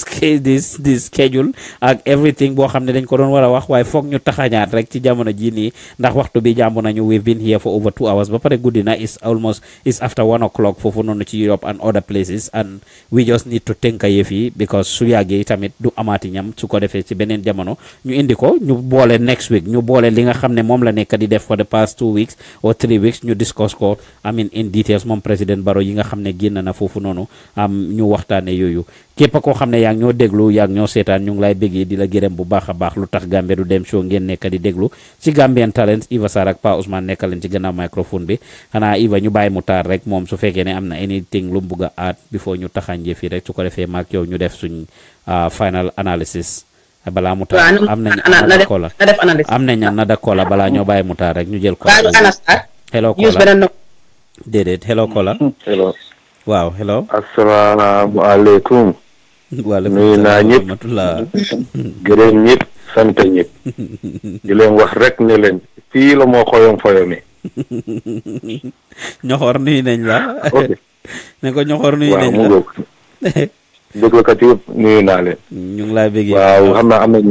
na ñu bëgg a dugal ma comment si tuuti rek because before ma doon call dama doon xaw a déglu si liggéey doon wax tuuti xam nga pour nit ki mën a xam si lu leen nekka foog mu déglu tuuti xam si lu ngeen tollu rek den ñu mën a dugal waxtaane ci loolu waaye suma rek a jooju Anna Sarr dafa am benn point boo xamante ne man dama ko bëgg a laajte in the first place waaw programme bi yëpp man follow wu ma ko ok bu Christian yooyu noonu bishop bi vice président mu ngi fa woon ci programme bishop bi waaw da ngaa laajte ndax vice président mu ngi fa woon damaa laajte waaw déedéet nekku fa woon ok jërëjëf because man ñi ma jot a gis foofu noonu tuuti laa si xool gis naa fa ñoom OJ ak yeneen ministres ok ana wax na lu ma wax ku nekk ak war ngaa woon naa wax li la ne ak li nekk ci yow ak loo fiil waaye paus dafa neexut ba neexut am nii liñ am nii tey ñun Gambien christian bi muslim bi yëpp benn la soo ko seetloo ñoom si seen bible bi ak ñun si suñ kaamel yi alxuraan bi luñ fa uteelee bariwut ndik ñoom seen boppa bu fekkente ne li am nii am nañ ko ñun Gambia for the first time si history Gambia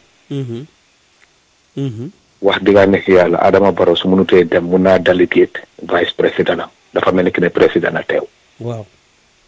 bu fekkente ne vice président bi nekku fa dafa tukki moom si boppam mënoon naa sacrifice pour dem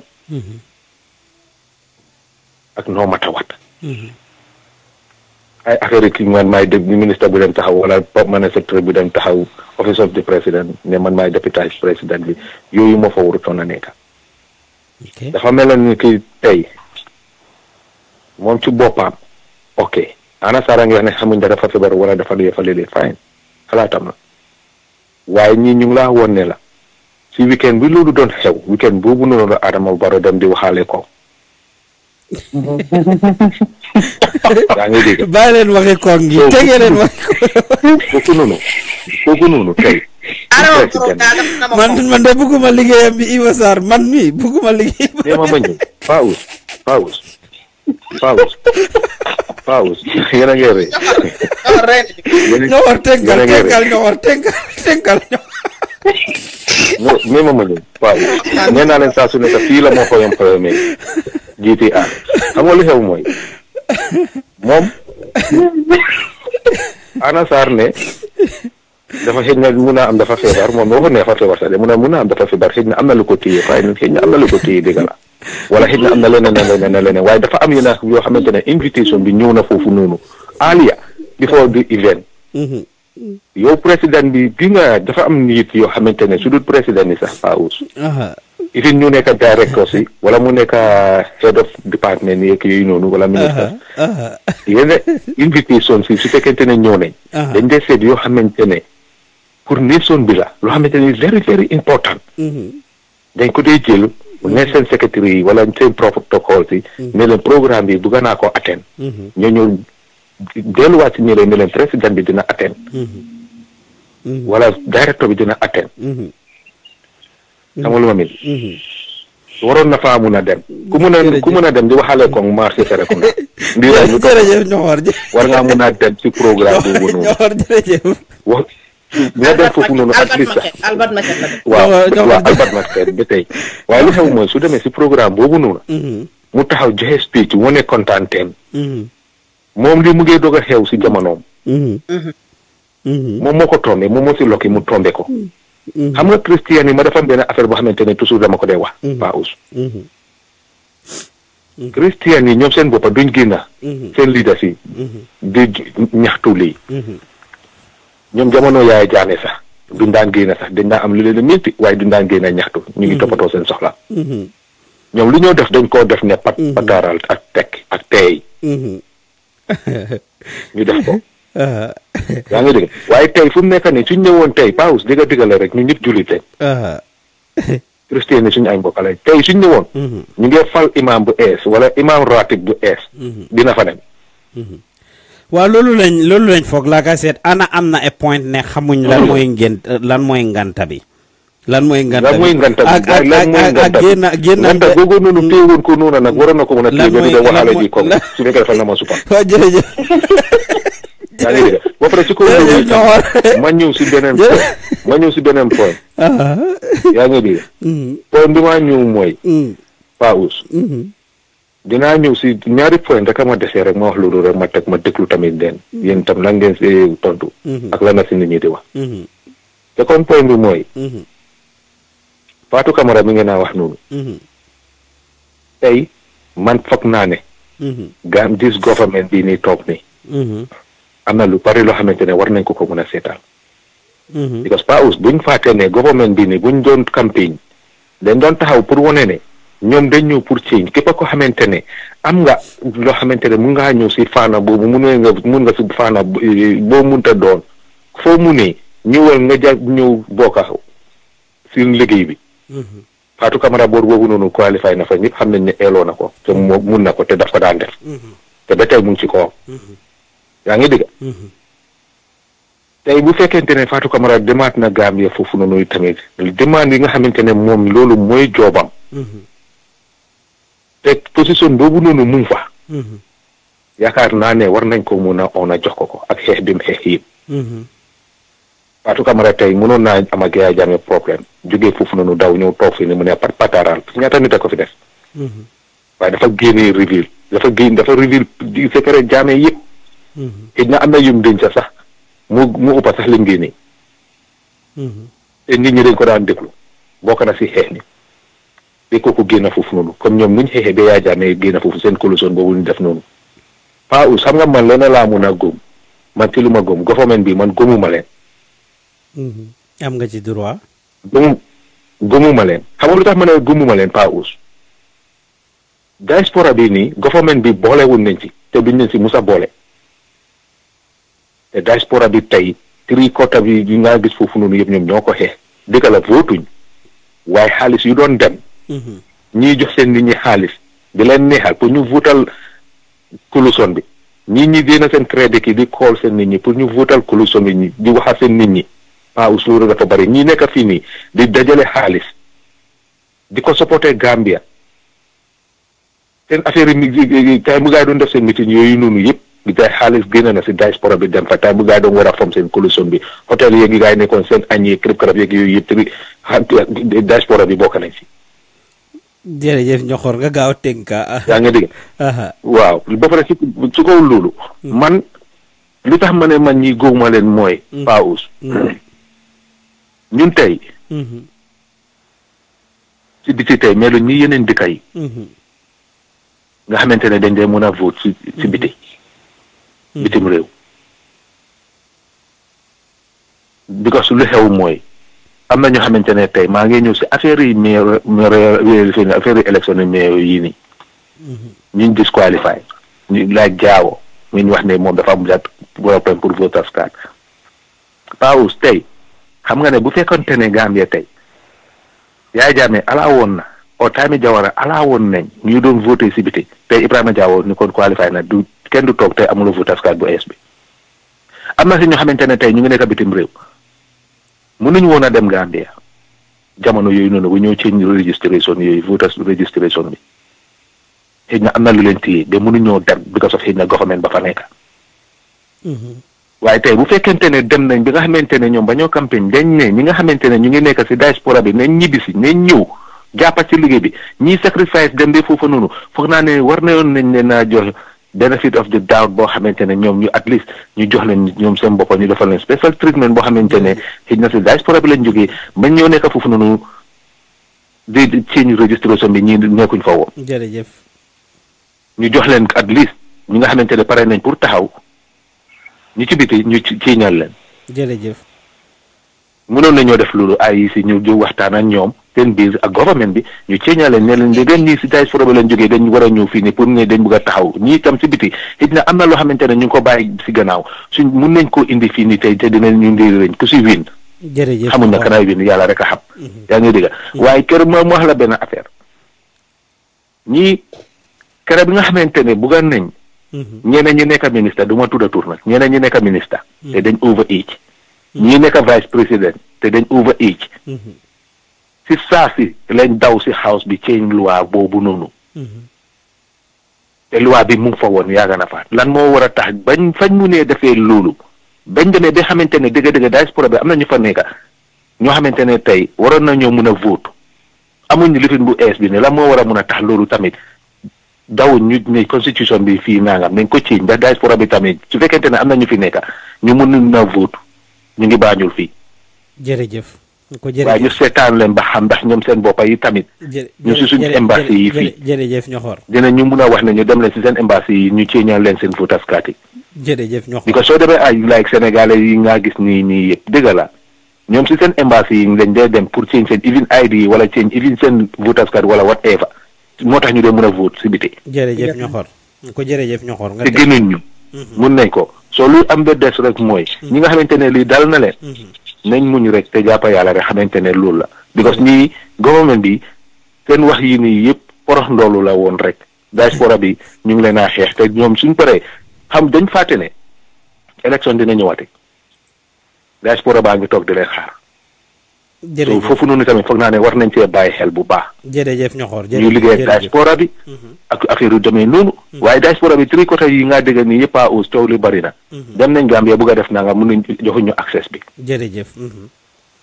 thank you man li laa amoon pour ñu wax ñu bàyyi si xel bu baax dem su ko defee diaspora bi tamit ñi nga xamante ne ñu ngi dem foofu noonu tam pour ut something. bu mu leen jaral ñu bàyyi seen lépp gannaaw. demee foofu noonu taxaw foofu. jërëjëf na ko so this is the problem of this thing. maa ngi conference call maa ngi si rajo bi xam nga lu ma mi. jërëjëf Njoxoor jërëjëf. loolu waaw li moo fa nekk nañ bàyyi xel bu baax ci loolu. thank you very much. sa contribution bi is well appreciated and valued. wax nga point yu am solo. ci li nga indi ci affaire yi diaspora bi ak the role that they played in effective. ibi waat daf beneen débat. ba duñ ci continuer. dinañ ko teg non doo leen ci continuer déedéet ci loolu doo leen ci continuer man li ma fekkoon li ma fekk ngeen naa def rek xam nga ni ku nekk da nga ñun ñu ngi laf sax jamono ji dinañ ko taxañ ba next week ñoxor daaneloon nga ñoxor daaneloon nga du ma la joxaat débat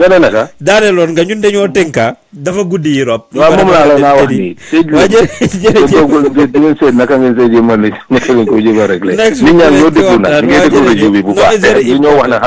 xam nañ ne lu am no is very important inshallah next week dinañ ci xuus dinañ waxtaan ci loolu lu am solo la waaw te ma la sëñ bi li ma wax Adama Barrow mooy façon gi su amatee su mënutee dem ñaari jabar la am na ebal kenn ki dem mu teewal ko jërëjëf ñoxor jërëjëf thank you Adama teg la Mashallah ko koy Alaaji Ñoxor bokk ci team nga bulo liggéey Adama Barrow no bëgguma liggéey Adama Barrow seriously ndax ci ne am nga Ñoxor xara ma vote in for Mutar moom mu dem waaw kay no bala Mutar di dem makrak dis jog rek xam nga Ñoxor kong gi la wax kong gi Iba gaay dañ analyze am kuma wax ci suuf ne ma waa waxaguleen ci Adama Barrow koo xam ne de used to be a die-hard supporter of Adama Barrow, but all of a sudden, bu Adama Barrow supported and UDP la jógee by the way, bi Adama Barrow a very foundation bi come away and everything. Iva kooku léegi lu Adama Barrow wax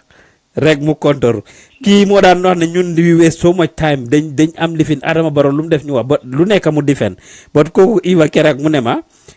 Adama Barrow bi moo dem foofu sax lu tax mu war a sol t-shirt Arsenal jersey Arsenal. moom seetlu na si loolu yëpp si saa si gars yi analyse loolu yëpp waaye foofu laay em rek boobu suñ ko waxtaanaat dinañ agsi si loolu Iva ma bàyyi Mutar rek moom it mu tënka Mutar I give you 3 minutes Mutar baa ngee dem Mutar I'm serious man kong boobu fale la ma fekk dafa fekk maa ngi demoon vacation California ba ma eew suba teel I don't know ndax xam nga leena Powers war nga ko xam Lena Ndiaye Raki Malik in Seattle xam naa Lena moom ma ko yónnee and then as soon as I saw it ma to yu bu metti boo xam ne suba teel xam nga so but hey I see nothing wrong with that if you want me to be honest but xam nga ana ñëw na wax na a lot of people have said something understand we are all ku nekk mu ngi seet Lutakh ñu ngi debate on Lutakh Adama Barrow whether he made it Lutakh he didn't make it to the event maybe something could have happened or not xam nga bu doon ne benn event boobu rek la then there is xam nga mun nañoo wax déedéet okay maybe there is something that happened but here's the thing there's one thing I'm sure that you guys might have covered this parce que xam naa ne yow doo dee bàyyi dara mu daan yëpp yow di nga laal yëpp Baby Femi Peters who was an ambassador who served the Gambia understand that if anything that man deserved a state funeral understand that president bi taxaw dañ ko war a jël lay his body in the National Assembly people come in pay his respect ñu jox ko exactly what he deserves bu du toon ne sa lim xeex and all of that he was serving the Gambian government at the time of his death absolutely understand nga you see that pattern and léegi nii ma def nii léegi nii fi ma doon waxee yéen nii homework laa nekk di def nii de ak suma wax ju bëri nii yëpp I'm doing homework because maa ngi school ba léegi you know I graduated recently in December so dama start at school and maa ngi nii di do homework but while we're talking maa ngi fàttali maa ngi seet benn video from 2012 Paul xaw ma ndax xamoon nga player Sénégalais bi François Bocandé Bocandé hankay Bocandé ñun ñëpp grow up exactly Bocandé passed away in 2012 xaw ma naka mbokk bal teg den door mu dugg Bocandé gaay dañ daaw exactly in 2012 right after bu Macky Sall jëlee dëkk bi he passed away okay and vigilant and all of that but guess what he was given the best funeral ever gis nga dañ ko dem they laid his body ci National Stadium bi loolu man dafa fekk maa ngi jóge Sénégal because that same year in December loolu it happened in May I think around May and man that same year in December si laa doog a ñëw America and you know Macky Sall mu ngi fa woon paid this guy respect he could have mënoon naa yónni his prime minister mu wax ne demal to the event he could have done it but no he knew he is the president of every Senegalese ku juddu ku judduwut kuy dunda ku dundut he is president of all so he gave the guy due respect Adama Barrow could have done the same when Femi Peters died Femi Peters man I don't know him that much if you want me to be honest with you man ba ma nekkee Gambia su ma daan sàcc newspaper rek laa mënoon du ma fa jël newspaper waaye fu ma gis nit teg ma ñëw jël di read and I'll see he was arrested and yeah Jammeh mu ngi ko def dara you know what I'm saying he's going through the court system dama daan gis loolu a lot and a lot of people have said good things about him but then at some point he became ambassador of the Gambia to Sierra Leone waa ji mu dee at his job okay so kooku saawaay kooku waroon nañ ko jox state funeral Adama Barrow did not do that so now loolu noonu passé Christmas jot dara obviously people will have a right to get up and start questioning what is going on with this guy. Because when he signed up for the job, waxut ne Gambian juliti rek lay le te ñu waxante dëgg Paos tey Serigne Khalif General fale not Touba but Tivaouane ñëw na Gambia dem na gisante ak Barrow nga beneen Serigne bu jógoon bu doon leen ne daa jógee woon Saudi Arabia wala ñu wax ne benn shérif dafa jógee Morocco billahi Adama Barrow dina gisante ak moom he will find a way to go see him. So why couldn't you do the same thing to the very people ñi nga xamante ne are from your own country? Paos da nga ko fi dee wax saa yu nekk we don't appreciate the people we have until they die. Understand nga Musa Ngum mu nga na leen. Understand nga he could have been one of the people that could have been given the best form of respect. But no, bam demee ba jaanu la ko nit yi doo di appreciate. Understand nga tey Paos you could be whatever, people could criticize you bi nga fi jógee ku nekk Paos a baaxoon Lila, you know what I'm saying? We have to stop that. Give the people what they deserve at the time they're leaving. Jërëjëf Mutar. Waxtu baag ñoo jàmbu rek. Waaw, I mean you've made some very salient and important points. Li nga wax noonu comme li ma wax si gannaaw rek dafa am lu nduroo dëggati du dëggati nit warulooy bañ ñu yëkkal la ci gaali xaj waaye buñ la fekk nga see lekka. The sequence of events is not looking good on the side of Adama Barrow as far as his interaction with the Christian community is concerned, because they are having things that are relevant and important to them. Yo xamne actually he is the kind of attention that should be given has not been given. Moving on, that can be corrected, that should be corrected, and I think that is exactly what you are saying and a lot of people are saying. It's never too late or never late than sorry. It will be important for him to start paying attention to these things. One thing, Mom, though, we will give them that credit, honestly, Mutar, Eva, with this government, if people say anything, then they muna deglu, then they buy xel nit ñi di wax. It's just unfortunate that they don't act to a great extent ben nit ñi wax ko ñu doora act. Te lolu dañ ko need pour change. They need to start acting before people speak up. But once people speak up at any single point, they correct the issue. They correct the situation. They take action. And moving on, I am hoping we will see changes. Easter mu ngi ñëw. Let's see what happens during the Easter. And then we can do more analysis on that. So, Eva, kaddu gangok. Thank you very much, Mutar. I appreciate your participation. Show bi neex na Eva, why we've been on air for 2 hours 30 minutes and time is going. I mean mu ngi guddi fu nekk. Definitely we have to be able to think si jamono ji nii rek taxañ càmbar li ci des next week ci biir week bi luñ ci mën a def rek comme lu mel ni Fatou Kamara issue bi dinaa yónni GRTS pour ñu dem follow up ak ñoom inshallah. I've already notified them while we are on. Xam naa ne guddi na waaye ëllëg dinaa ko follow up ak ñoom. And it is Gambia's independence bala ma koo fàtte. Yes, February 18 is coming up. In the next few days, follow up. Suñ Papa Everybody Mbay will give us a great history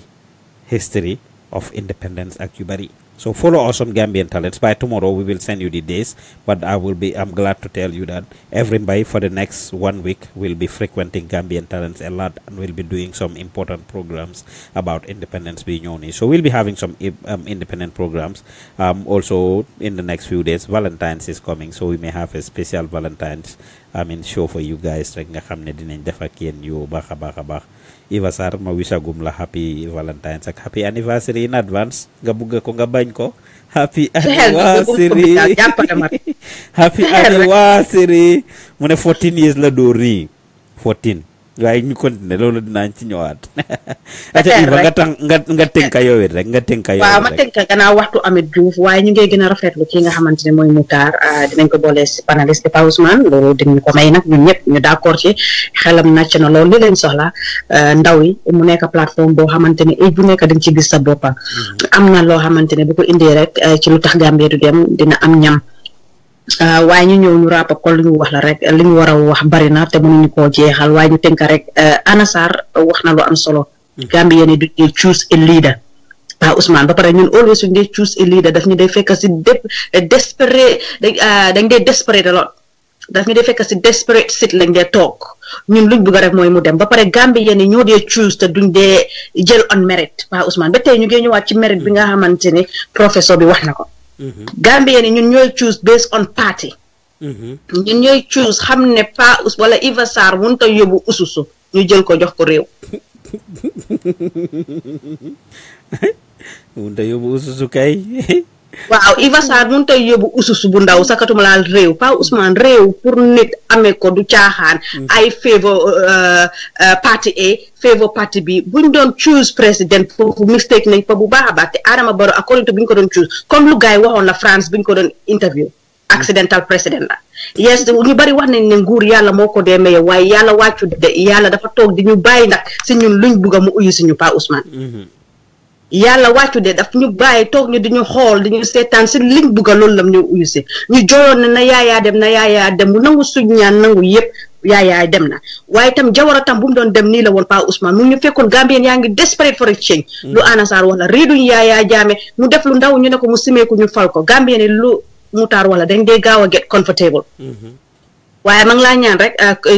ñi seetaan tam si lañ bokka loolu laa waxoon ne bala maa dugga su ko defoon nga recommencer den su ko defoon rek man su ma paree yow nga tëj ñu close ko ba next week because ñoom tam seen commencé mu ngi doon ñëw te yaa ngi doon déglu important juus su fekkee ne dina mun a nekka den su fekkee du mun a nekka man ma continuer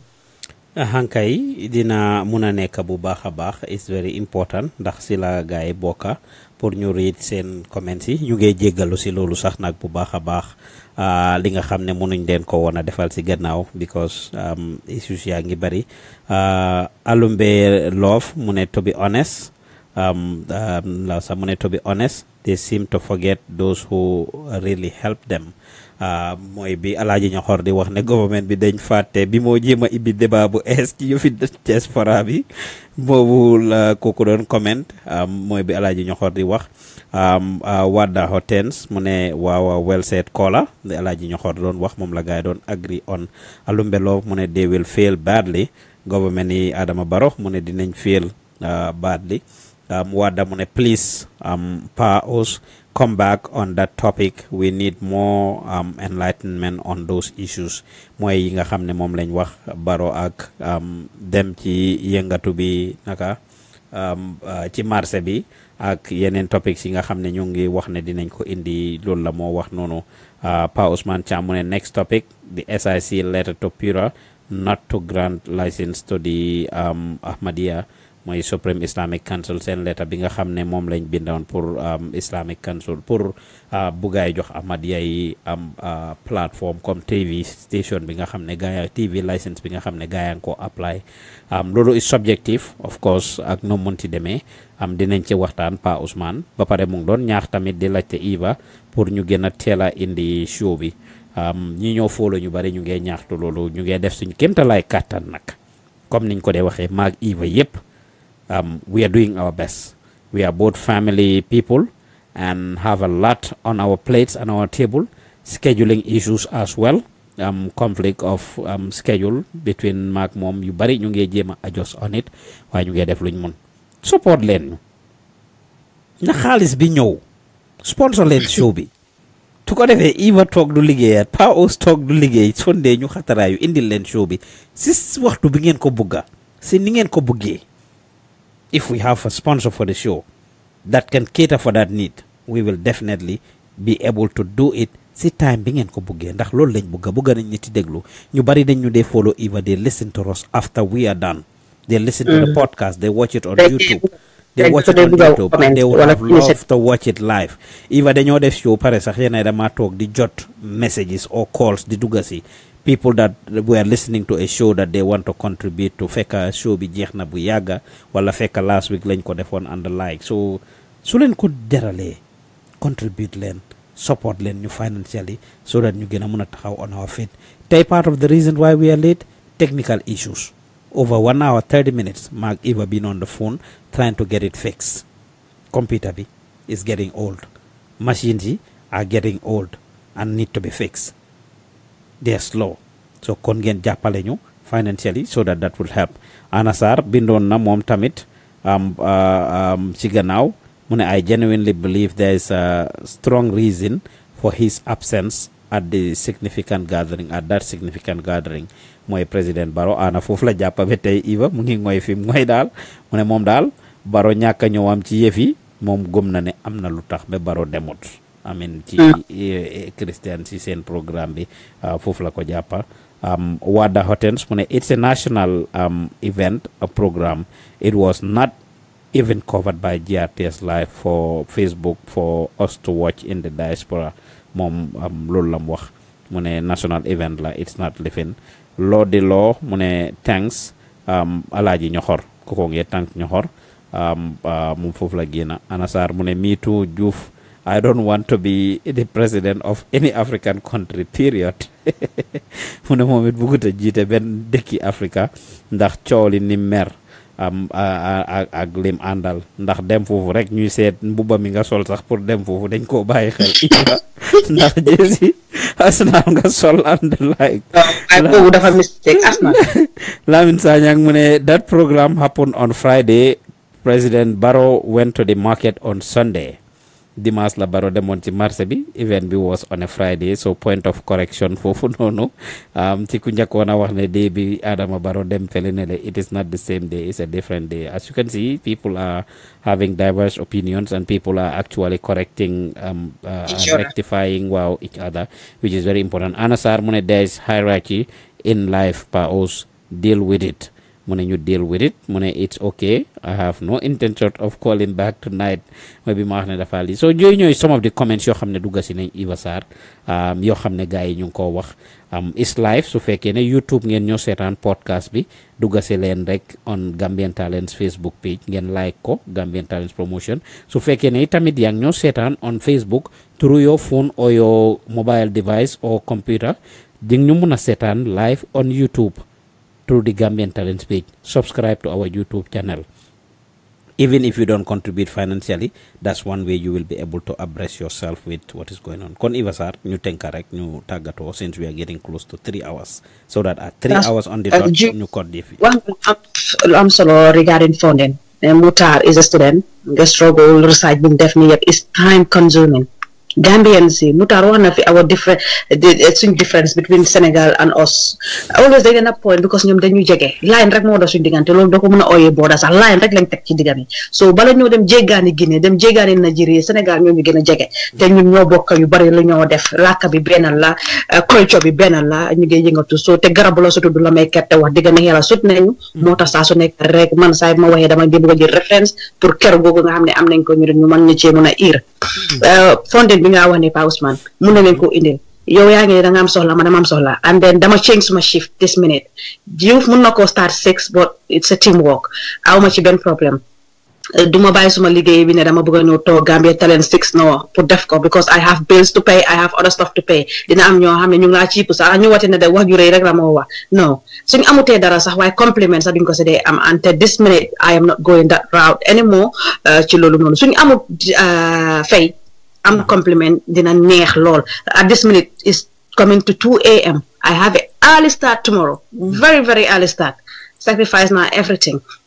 maa ñëw toog moo tax mënu leen a gis ma kanam bi because of soona bu ma soona xëy na maa ngi jinkoo sax di génn di jóg yëpp pour bugg a wax la lii laa bugga kenn forcé wu ma si nag this is what I love doing but soo leen xamee sacrifice bi ngay def the time I spend on YouTube the time I spend to just get information pour ñu war a mun a def yi vidéo yi ma seetaan yi man nit ñi di seen my follow up Pa Ousmane tam di yónni ay nit ñam yi pour ngir yàlla ak yonente bi solo ñu mënta jox dara sax waaye appreciate la ñu Pa Ousmane ba tey si loolu nga wax appreciate seen boobu noonu tax na ba Valentine bi bëggoon nañoo dem seeti indil leen programme man fii si Europe bi def ko tamambalo comme ni ko Ramatulaay di defee mu saakuleet ñu dem America jaalo ji itam dina mun a def tamambalo wala Pa Ousmane wala whoever waaye funding bi is becoming an issue mënuma koo def Mother's Day special bëgg nañ koo def fii England ñu celebrate ko réew mu nekk ñu indi leen ko ba mënuñ koo def I cannot give my time I cannot give my voice ba pare ma bëgg a jël suma xaalis tam ma dem di ko ci def loolu tamit wax dëgg ne yàlla waxtaan wax dëgg dina ci neex suñu borom Diouf waaye fu ñu emoon rek kon ñu continuer ngeen xam ne ñu ngi struggle yàgg nañu yuuxu ndimbal Diouf waxuñ ne ndimbal ñëwut de waaye ndimbal yuy ñëw wax dëgg ne yàlla Pa Ousmane lu wala ñu ngi toog depuis 10 waaw depuis 9:30 ñu ngi teg the other time tamit it was computer issue so this time around technical issue kon nag ngeen jàppale ñu ci yéen ñi nga xam ne yor ngeen ko wax dëgg ne yàlla ngeen génne rek du leen wàññi waaye ñun dinañu yokk bu baree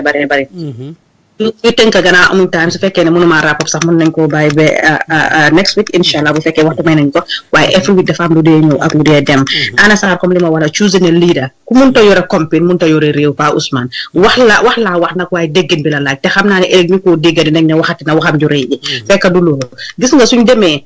suñ desperate rek nañ leen dee àndañu tey ana naa moom foofu 100% Gambien bi teyut su ñëwee pour ñu choose njiit sax teyuñ duñ dee choose leader on merit comme li profession bi wax ñun dañ dee choose leader on naka lañ ko political representative dañ ko dee choose on mbooloo bi dañ ko dee choose on gannaawam ndax baax na ndax dëgër na ndax lii loolu lañ dee choose leader waaye duñ dee choose leader pour ñun suñ naxaar ak suñ problème mu génna ñun loolu mooy suñ problème te it's high time ñu door di fix lii léegi yaa ngi ko wax Pa Ousmane April is coming ñan lañ nekk di choose so far am na ñoo xam ne roolaatal lu ñu any agenda boo xam ne am nañ ko pour si seen mayoral citizen mënuñ naa wax anything loo xam ne suñ toogee dañ koo def still ñu ngi am ñu nekk seen gannaaw di leen toppa di leen nef su votal leen kii life yaa ngi dem in an seen right la comme ni nga ko dee waxee fu right nit dooree foofu la right keneen starté waaw seen right la nag waaye tamit ñun ñi nga xam ne ñun ñooy choose leader is high time ñu jël woot si Donald Trump yooyu jëlaat professeur bi wax yi mu wax nu mu ko waxee Pa Ousmane kii dama bëgg a message sami nga ko dee indi every week or every day soo ko munee because am na ñu see jàngee te wax yu ku ko déglu billaay njëriñ nga say jëlee ku ko déglu njëriñ bu baax nga see jëlee nga déglu kii wax bu baax duñu am time pour ñu ridaat ko waaye nu mu ko ibee rek you know create of human civilization Africa is the creator of human civilization xoolal loolu rek we should be proud of ourselves foofu rek laay am duñ ci ñu bàyyi xel si nañ dee choose leader nañ ci bàyyi xel bu baax a baax naka lañ dee choose leader loolu mu ñoo gëtten Jawara dem na ñu ne Yaya Jammeh ñu choose the wrong leader fu mu nekk Adama Barrow we have choose another wrong leader Adama Barrow is a wrong leader lu ma ci góob nag si ay saaga ma jël ko Adama Barrow is not nekkul dañu liit niñ ko buggee am nga ci droit ne ko am nga ci droit yak ala non Pa Ousmane ko gis ñu ne waa Sarène I hope di def ni Yaya daan def ñu ne waa Sarène Alaaji Ñoxor njëkk naa dugga no it has nothing to do bu ko indee noonu sax because nit ñi comme li nga wax sax ixra yi sori wuñ Alaaji Ñoxor and me we are totally different wax naa la Alaaji mu Ñoxor belong to a party man belonguma woon to that party so we have diverse view moom he's Alaaji Ñoxor am Eva waaye li nit ñi di jooy la Pa Ousmane depuis kañ buñ fi toogee luñ nekk di wax security concern moom responsam ak tey Ami Bojang si soxo sax tey mënoon nañoo am lii ni kon tey debate bi dafaa jeex indi kon tey ñi nga xamante ne maanaam mooy christian yi nga xam ne nit ñi ñu ngi ko debate Ami Bojang mënoon nañoo indil answer but ñu ngi lock seen doors for what reason and this was not what they promised the people ba pare Pa Ousmane lu ma gën a naxari Adama Barrow was there feel na pain bi xam na lan la askan bi di dunda waaye at the end of the day ñoom ñoo dee ñëw mu gën a métti si baadoola yi Yaya Jammeh was there mu ne moom baadoola la woon gis na school fees lu moo mel mu ñëw mu gën a métti ci baadoola yi Adama Barrow moom tamit mu dundoon ko mu newoon si west bi mu demoon mu xam migration naka la métti mu xam bi naan immigrant lu métti mu dundaw ko mu dem ba give up mu ñibbi yàlla jàppale ko nekkoon nag si gëm bi nga gëm nga ñibbi di nga nekk dara sa réew dunda na pain bi feel na ko fiiloon na ne suma wages dafa daa nekk hand to mouth dundoon na ko nekkul ne dafa nekk Donald Trump mu nekk too many zeros in his account no he wasn't like that so Pa Ousmane man loolu laa dut mën a understand yow you have felt the pain lana tax yow mënuloo dimbale askan bi nga xam ne yow ñooñu nga ne ñii ñoo tax man ma toog fi ñii ñoo tax Yaya Jammeh mu jóg te promise yu ñu doon promise benn nit ñi jóg ñëpp bokka si Gambia ñëpp a xeex du Fatou Kamara moom keena du Issa Bukar Si du Panderi Mbay ñun ñëpp ñoo xeex lii dégg la xëy na ñoom ñoo si gën a fees waaye am na ñoo xam ne Pa Ousmane duñ daan nelaw guddi di nelaw bëccëg ñu ngi kurus Yaya guddi ak bëccëg foofu la giving out credit ñu ñëw ci Fatou Kamara giving out credit kon xanaa kon credit bi ñoom ñang jaañ lañ ko war a jox ñoom ñu dem jaay seen sooli xanaa ñoom fu mu nekk de Adama Barrow dafa waroon a fal seen doomi su fekkee noonu lañ ko bëgg a baissé ku def dara ñoom naka la tuddaati Martin Luther King bu ñu doon xeexal ñun der bu ñuul tey ñun ñoo ko nekk di enjoy Pa Ousmane comme li kuy waxaat la nañ la su fekkee Fatou Kamara comme li nga wax ne méritam just based on her merits entitled na pour mu dugg a GRTS waaw te comme yaa ngi def follow up duñ si sori lu baax am na right am waaye buñ ko just bés ne lu mu liggéeyal dëkk bi daf ko war a liggéey because Gambian la daf ko war a liggéey because dëkkam la daf ko war a liggéey because of ne Gambia bokk ba pare connection am tam waroon na koo def waaye on the other note Fatou Kamara sa man su ma ko doon advice as ku ma xam su ma doon moom damaa give up lu bokk si GRTS Fatou Kamara connection am may na ko mu liggéey si Fatou Kamara connection am may na ko mu nekk African correspondent fu mu nekk war a mu nekk BBC sa seen correspondent fu ko Wali mu nee def BBC seen correspondent bi nekk Omar Wali Fatou Kamara can do it Fatou yi la waroon di aim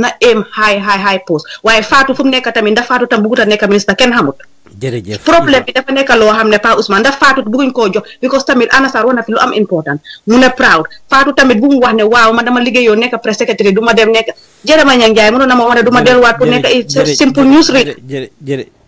proud nañ ko génnee si suñ boppa su fekkee you can just te lu ñu wax la Pa Ousmane yow doo fa jógee nga dem nga nekk exam ku nekk xam na jaar-jaari Fatou biñ fa ñëw dañoo give room for improvement waaye nag li ñoo ñaax mooy Fatou dañ ko njëkk a jay giving her that Mandela title Mandela la ñu jay ko Fatou Gambian yi dañ ko jay te Gambian yi they are good at jaying people Fatou loolu dugg na si boppam bi jay boobu dugg na si boppam bi wàcc na si biir deret tamit ak si biir veine sami waaye nag moom Fatou tamit waroon na moo gën a defaraat boppam te Fatou fu mu nekk ne nag tam government bi na gaay bàyyi xel ne Fatou buñ xamoon démba du Fatou boobu tey because Fatou moo ko waxal boppam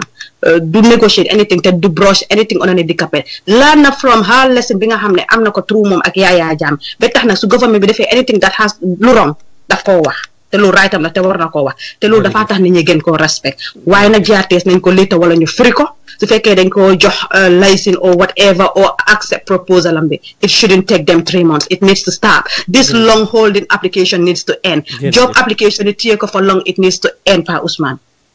waaw ñu move on from there ñu ñëw tamit ci li nga xam ne wax nañ ko Christian yi seen leader yi duñ wax Pa Ousmane Adama Barrow dem na Touba xanaa boobu feebaru lu tax yónnee wut vice président bi dégg la Biden amuñ vice président lu tax yónnee du minister of religion pour mu dem Touba lu kii wax rek laa ñëwaati mu taat dëgg moo neex yàlla te buñ ko wax buñ seet tarixa buñ bokk wala buñ seet buñ bokk si buggi yonenti yàlla Muhammad si buggi alxuraani yàlla bi tarixa amu fa si buggi yonenti yàlla Muhammad bi tarixa amu fa Adama Barrow dem na Touba Adama Barrow jógee na fa Mutaar wax na ko dem na Tiwaawoon lanaa tax Adama Barrow su feebaroon sax ba tey nit ñi waroon nañoo xam his life comme noo ko dee waxee Pa Ousmane suñu célébrité yi seen life nekkaatul seen life is export war nañoo mën a xam ne di président de dafa am ganta moo tax ñëwul waaye yow di nag kii Pa Ousmane loo dee wax la communication dafa tax nit ñi ñu understand la but when you block that communication when you put a barrier there o nga def ko mu métti obstacle yow sa doom yi dañoo get confused sa doom yi dëkk yi dañoo get confused jërëjëf people will get confused and once people are confused dañoo door di question di Christian ñun ñëpp xam nañ ne Christian yi dañ leen yar te mu neewuñ wax xool ko si internet bi ñiy cappi ratatati ñu bari ndax Christian yi dañ si bokk ndax dara leen si gis sax it has nothing to do I am a Muslim waaye tamit nañ jox gaay seen raay jox leen seen àll Pa Ousmane su weeru koor jotee Christian yi dañu dee jox su gidda ba mu jeex Christian yi su ñoo oor ñu Gambien yi dañ leen dee fàtte te du yoon jërëjëf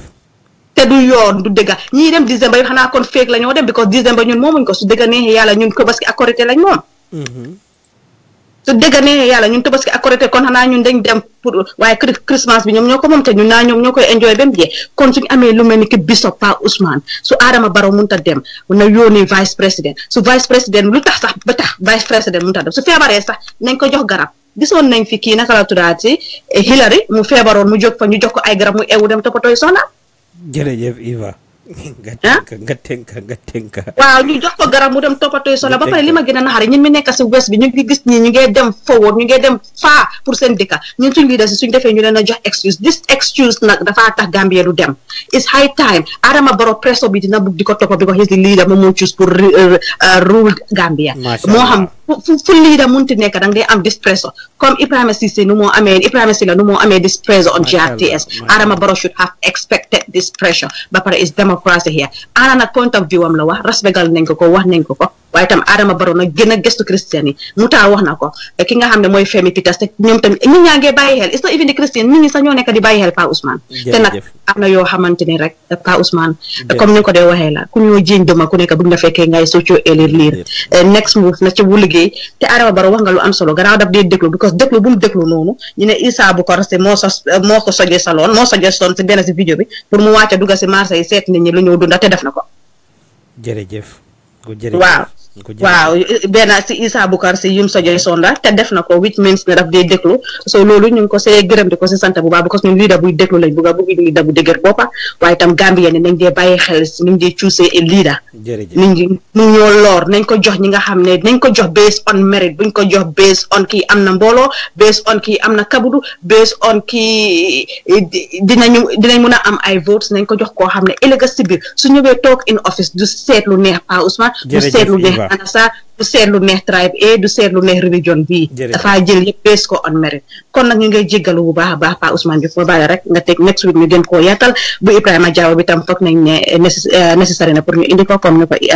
kii waaye Alaaji Ñoxor Pa Ousmane Thiam tam di nga wax ne indi na ko dafa bari mënuñ koo wax yëpp Gambia ñu ngeen a ñaan ngeen jàppale Gambian talents lii la I have a very early start tomorrow 6 a.m. I should be at work benn 3 hours rek laay nelaw suma waxtu jóg ma dem amee moom and amee wife as well so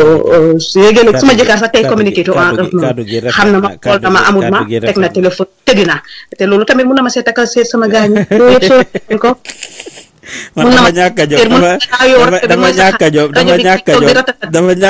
dafa ñàkk a jom man lu am na ma néeg bi yëpp dem na ci beneen cabinet bi loolu daw na yaram bi ko suma wax bi ma ko di stop xale yi tëdd nañ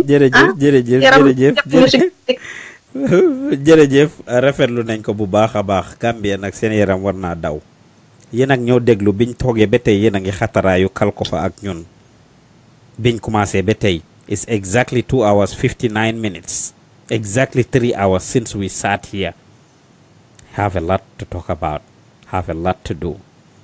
Dimanche la waaye ñu ngi fi di leen inform ñu ngi fi di weccoo yéen xelaat kon bàyyi leen xel loolu ngeen jàppale ñu ne ko Iva waxee yéen ñi nga xam ne yéen a amee business ñoo leen ngeen patronise ñu advertisal leen seen products yeeg seen services yi in exchange for some cash that can help us elevate and upgrade the platform to the next level. Pa Ousmane Thiam ngee tooñ ne America amee all computer muy déggit so yow mi nga xam ne yaa ngi déglu nga amee computer bu baax wala nga am the capability of helping us jëndal ñu computer yónnee ñu at some point you don't even have to give us cash jëndal computer bu baax or call us ñu jox la a link to the items we want nga order ñu item si nga order ñu item bi dinañu njëriñ bu baax a baax a baax ñu ngi goto di establish a team in Gambia yéen a ngi bugg a leeral we have a 10-man team in Gambia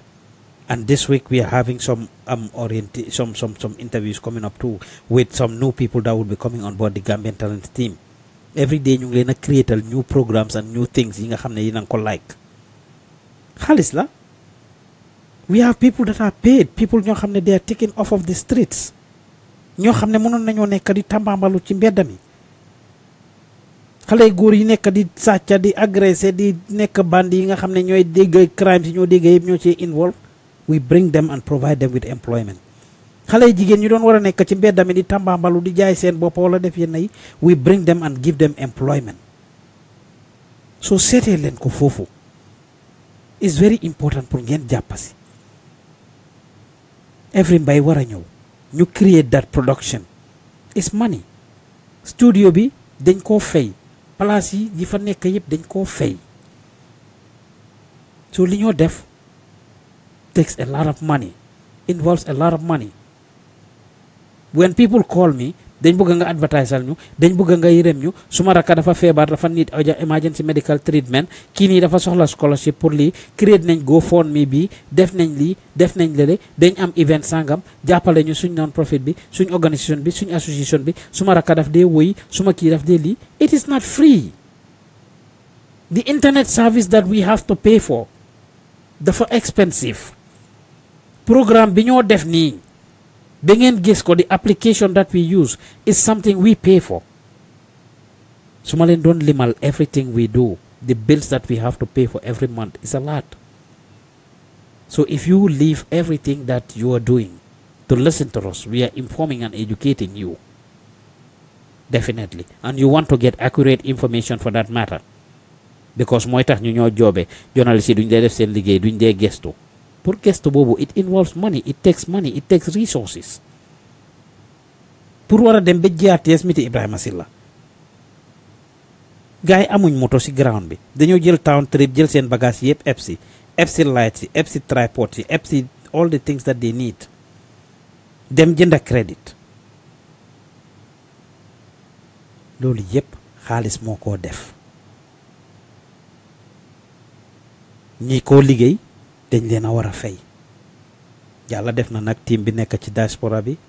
have not been asking for anything waaye comme niñ ko waxee su ngeen gisee programme bi di late maak Eva mënuñ koo teel a def yu nu mel la because Eva dafa am ite boppam ma am suma ite boppa either family personal or other businesses that we have to run and accommodate this at our free time yeah man dama am event bu ma demoon guddi gi yëpp fa laa nekka few hours laa nelaw rek jóg pour ñëw get this together and we started having technical issues maak Eva nekka ci di kirti def nañ 2 hours behind the scenes biñ paree pour demoon air ma dem ci suma waañ bi pour jëli ndox suma doom baa ma tooñ naan ma ndax da nga am lifin ndax are you done ma ne ko startaguma sax can you imagine so support leen ñu financially maa ngi pin link bi foofu click on it and donate us anything you can do for us contact us directly su dee material nga mun a donate us materials su dee equipment nga mun a donate us equipment soo ñu contacté no amount is too small sa $10 bi am na benn piece of equipment bu mun a jënda boo xam ne dinañu help sa $10 bi mun naa jënda a piece of equipment like this it can buy it sa $10 bi mun naa jënda headphone mun naa jënda speaker bu mel ni lii mun naa jënda mouse mun naa jënda keyboard mun naa jënda cameras mun naa jënda mixer mun naa jënda keyboard mun naa jënda microphone bi ni mel comme bii nii these are expensive things su ñoo wax show bi crispy ngeen gis ñu mun a dawale text ci screen bi application su yëpp dañ koo jënda everything we do is not free sometimes nag people may not know what we go through or what we do su ngeen toogee géej ñoo gis Pa Ousman used to come on air almost every day géej ngeen a gis loolu de right now this week tey mooy the only day bu ma demoon air démba I was supposed to have meññanta with pa meññanta I was supposed to have hanging with the stars I don't tomorrow I was supposed to have Celeb Avenue with Jallo Jerry we are not having it Tuesday we are supposed to have Sentiments maak Jallo Jerry we are not having it we are not da tax ñu bari di insinuate ci suuf ndax Jallo dafa bàyyi lii ak lii Jallo is managing a lot of behind the scenes stuff she's still in the Gambian Talents so ñu ngi leen a ñaax ngeen jàppale ñu link baa mi noonu ñu piin foofu you are not able to provide us with the cash contact ñu we'll send you a link of the things we need ngeen support ñu we need your support in order for the platform to grow, in order for us to continue to bring you accurate information, in order for us to be able to do our job right. Mooy tax ñu indi leen inaccurate information because we don't have enough time to do proper research, we don't have enough time to follow up, we don't have enough time to do certain things. So jokku leen ñu si WhatsApp bi 404-593-6215 1-404-593-6215. You can contact us through WhatsApp and we'll be glad to provide you with the necessary details that you can use to support us financially. Ñu ngi leen ay bëggee bu baax a baax a baax. Auntie Yasin mu ne okay Pa Os and Eva, Yasin's Kitchen will pay you to advertise for our GoFundMe the Ramadan iftar dinner inshallah. Dina am solo bu baax a baax a baax. Amin dinañ glad pour jàpp si loolu bu baax a baax a baax. Muy Yasin Kitchen or any other person ko xam ne anything that would be nice. Li ñoo def is not free, it is very expensive. Everything we do, like I said, we have so many equipment yoo xam ne bëgg nañ koo jënda yoo xam ne ñu ngi see lifin la moom tamambalu baa ngay am ci Mother's Day special yooyu yëpp because Auntie Yasin that would be nice. Mother's Day bi Eva wax na loolu. We want to do a special Mother's Day pour Angleterre foofu noonu ak different places. £300 yes, Usman Cham. Yes, £300 is all to provide transportation ak entertainment bi nga xam ne entertainment bi everything and then the package itself is £300. Yes. £300 pour def this Mother's Day special indil leen li nga xam ne moom ngeen a bugg mu educate leen mu entertain leen mu edda leen the same thing Valentine's baa ngi ñëw Independence baa ngi ñëw every mbay xam ngeen ne duñ ko indi noonu ekati ko noonu rek ay nii ci Mali foro mu ñëw indi ay xalamkat ñu toog ñu produce a nice show loolu du free. Ousmane, that would be nice. That is what we are doing. Every mbay is coming. Every mbay is coming. We have some kids ay xale yoo xam ne ñu ngi start the Youth Bantaba show on the 23rd of this month. We are starting a Youth Bantaba show. ñaari xale yu jigéen ñoo ko def is starting up. Every mbay is starting a show on the starting this coming Monday. ñu ngi am si xibaar Wolof News every Monday ak Thursday. We are having it starting this coming Monday by Ibrahim Gueye. ñu ngi koo am si. So yiñ am ci programs are a lot. We have a lineup of things we want to do. Why alel moko indi. Since the Gambian businesses are not supporting and patronizing us, we rely on you, the individuals that are listening and following us. Pour yen gen support ñu. Pour yen gen support ñu. Dolo dina am solo. Contact len ñu si suuf, contact len ma, and we will be glad to actually provide you with all of that. 3 hours lañ talk fi mag Eva Sarr is not 3 days. Kon ñu ngi leen a bëggee yéen ak ñoo follow, yéen ak ñoo toppa, xam nañ ne yéen ak ñoo toppa, xam nañ ne yéen ak ñoo follow every single time. Whether seetaan ngeen ñu live or seetaan ngeen behind the scenes, whether click ngeen video bi or click leen ko, whether xaar ngeen bañ pare ngeen door a toog, ñenn ñi loolu la ñoo def xaar bañ pare ñu door a toog pour seetaan ko just because bëgguñ ñu gis leen si ñi nga xam ne ñu ñoo seetaan live, xam nañ ne yéen ak ñoo déglu, xam nañ ne yéen ak ñoo seetaan through YouTube, but like our page, share our video is one way you can support us. Su dul dara sax di nga mën a jàngale. Kon ñu ngi leen a bëggee di leen gërëm di leen santa. This show was a very nice one. Jërëjëf Anna Sarr, jërëjëf Alaaji Ñoxor, jërëjëf Pa Ousmane Thiam, jërëjëf Moutar ak képp koo xam ne yaa ngi doon comment si video bi, képp koo xam ne call nga into the show pour participate, yéen tamit ñu ngi leen ay bëggee bu baax a baax a baax. Jërëjëf Iva Sarr, macha allah, analysis yi am na solo, tegee na bu baax a baax a baax ala daw mena. Ñu ngi leen ay bëggee di leen wax ne ngeen toppañu si Gambian Talents like I promise you. Dinañ jokko Ibrahima Silla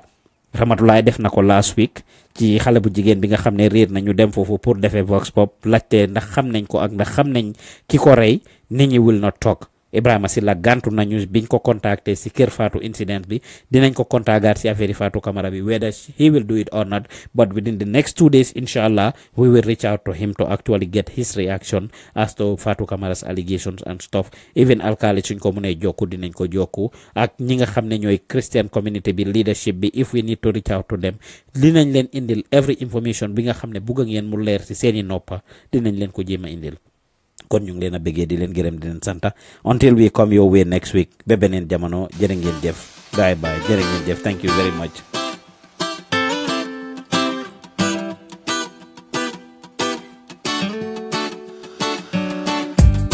Baleni hulo, baleni lide amul solo, baleni hulo, baleni sede mama jola binena banjul ko parewmi mandin kanena fok nyutanante mane koli moilan wolof bijay la molla ginananda polfuta nela hakunde ngalla manja konela romarare barrera barrituri moiran baleni hulo baleni lile amul solo baleni hulo baleni sede mama baleni hulo baleni lile amul solo baleni hulo baleni sede ma imamba kanara nenda soput ganarga dobit manena tayrek samamfatu wo mane koli moilan loxo du jitu pakka ci bir mbar kilifa doj la kepa ku ko dal bakar wo mane koli moilan ñaarel bi neena moy xolu jëkër ga awo bi neena moy pour jëkër ga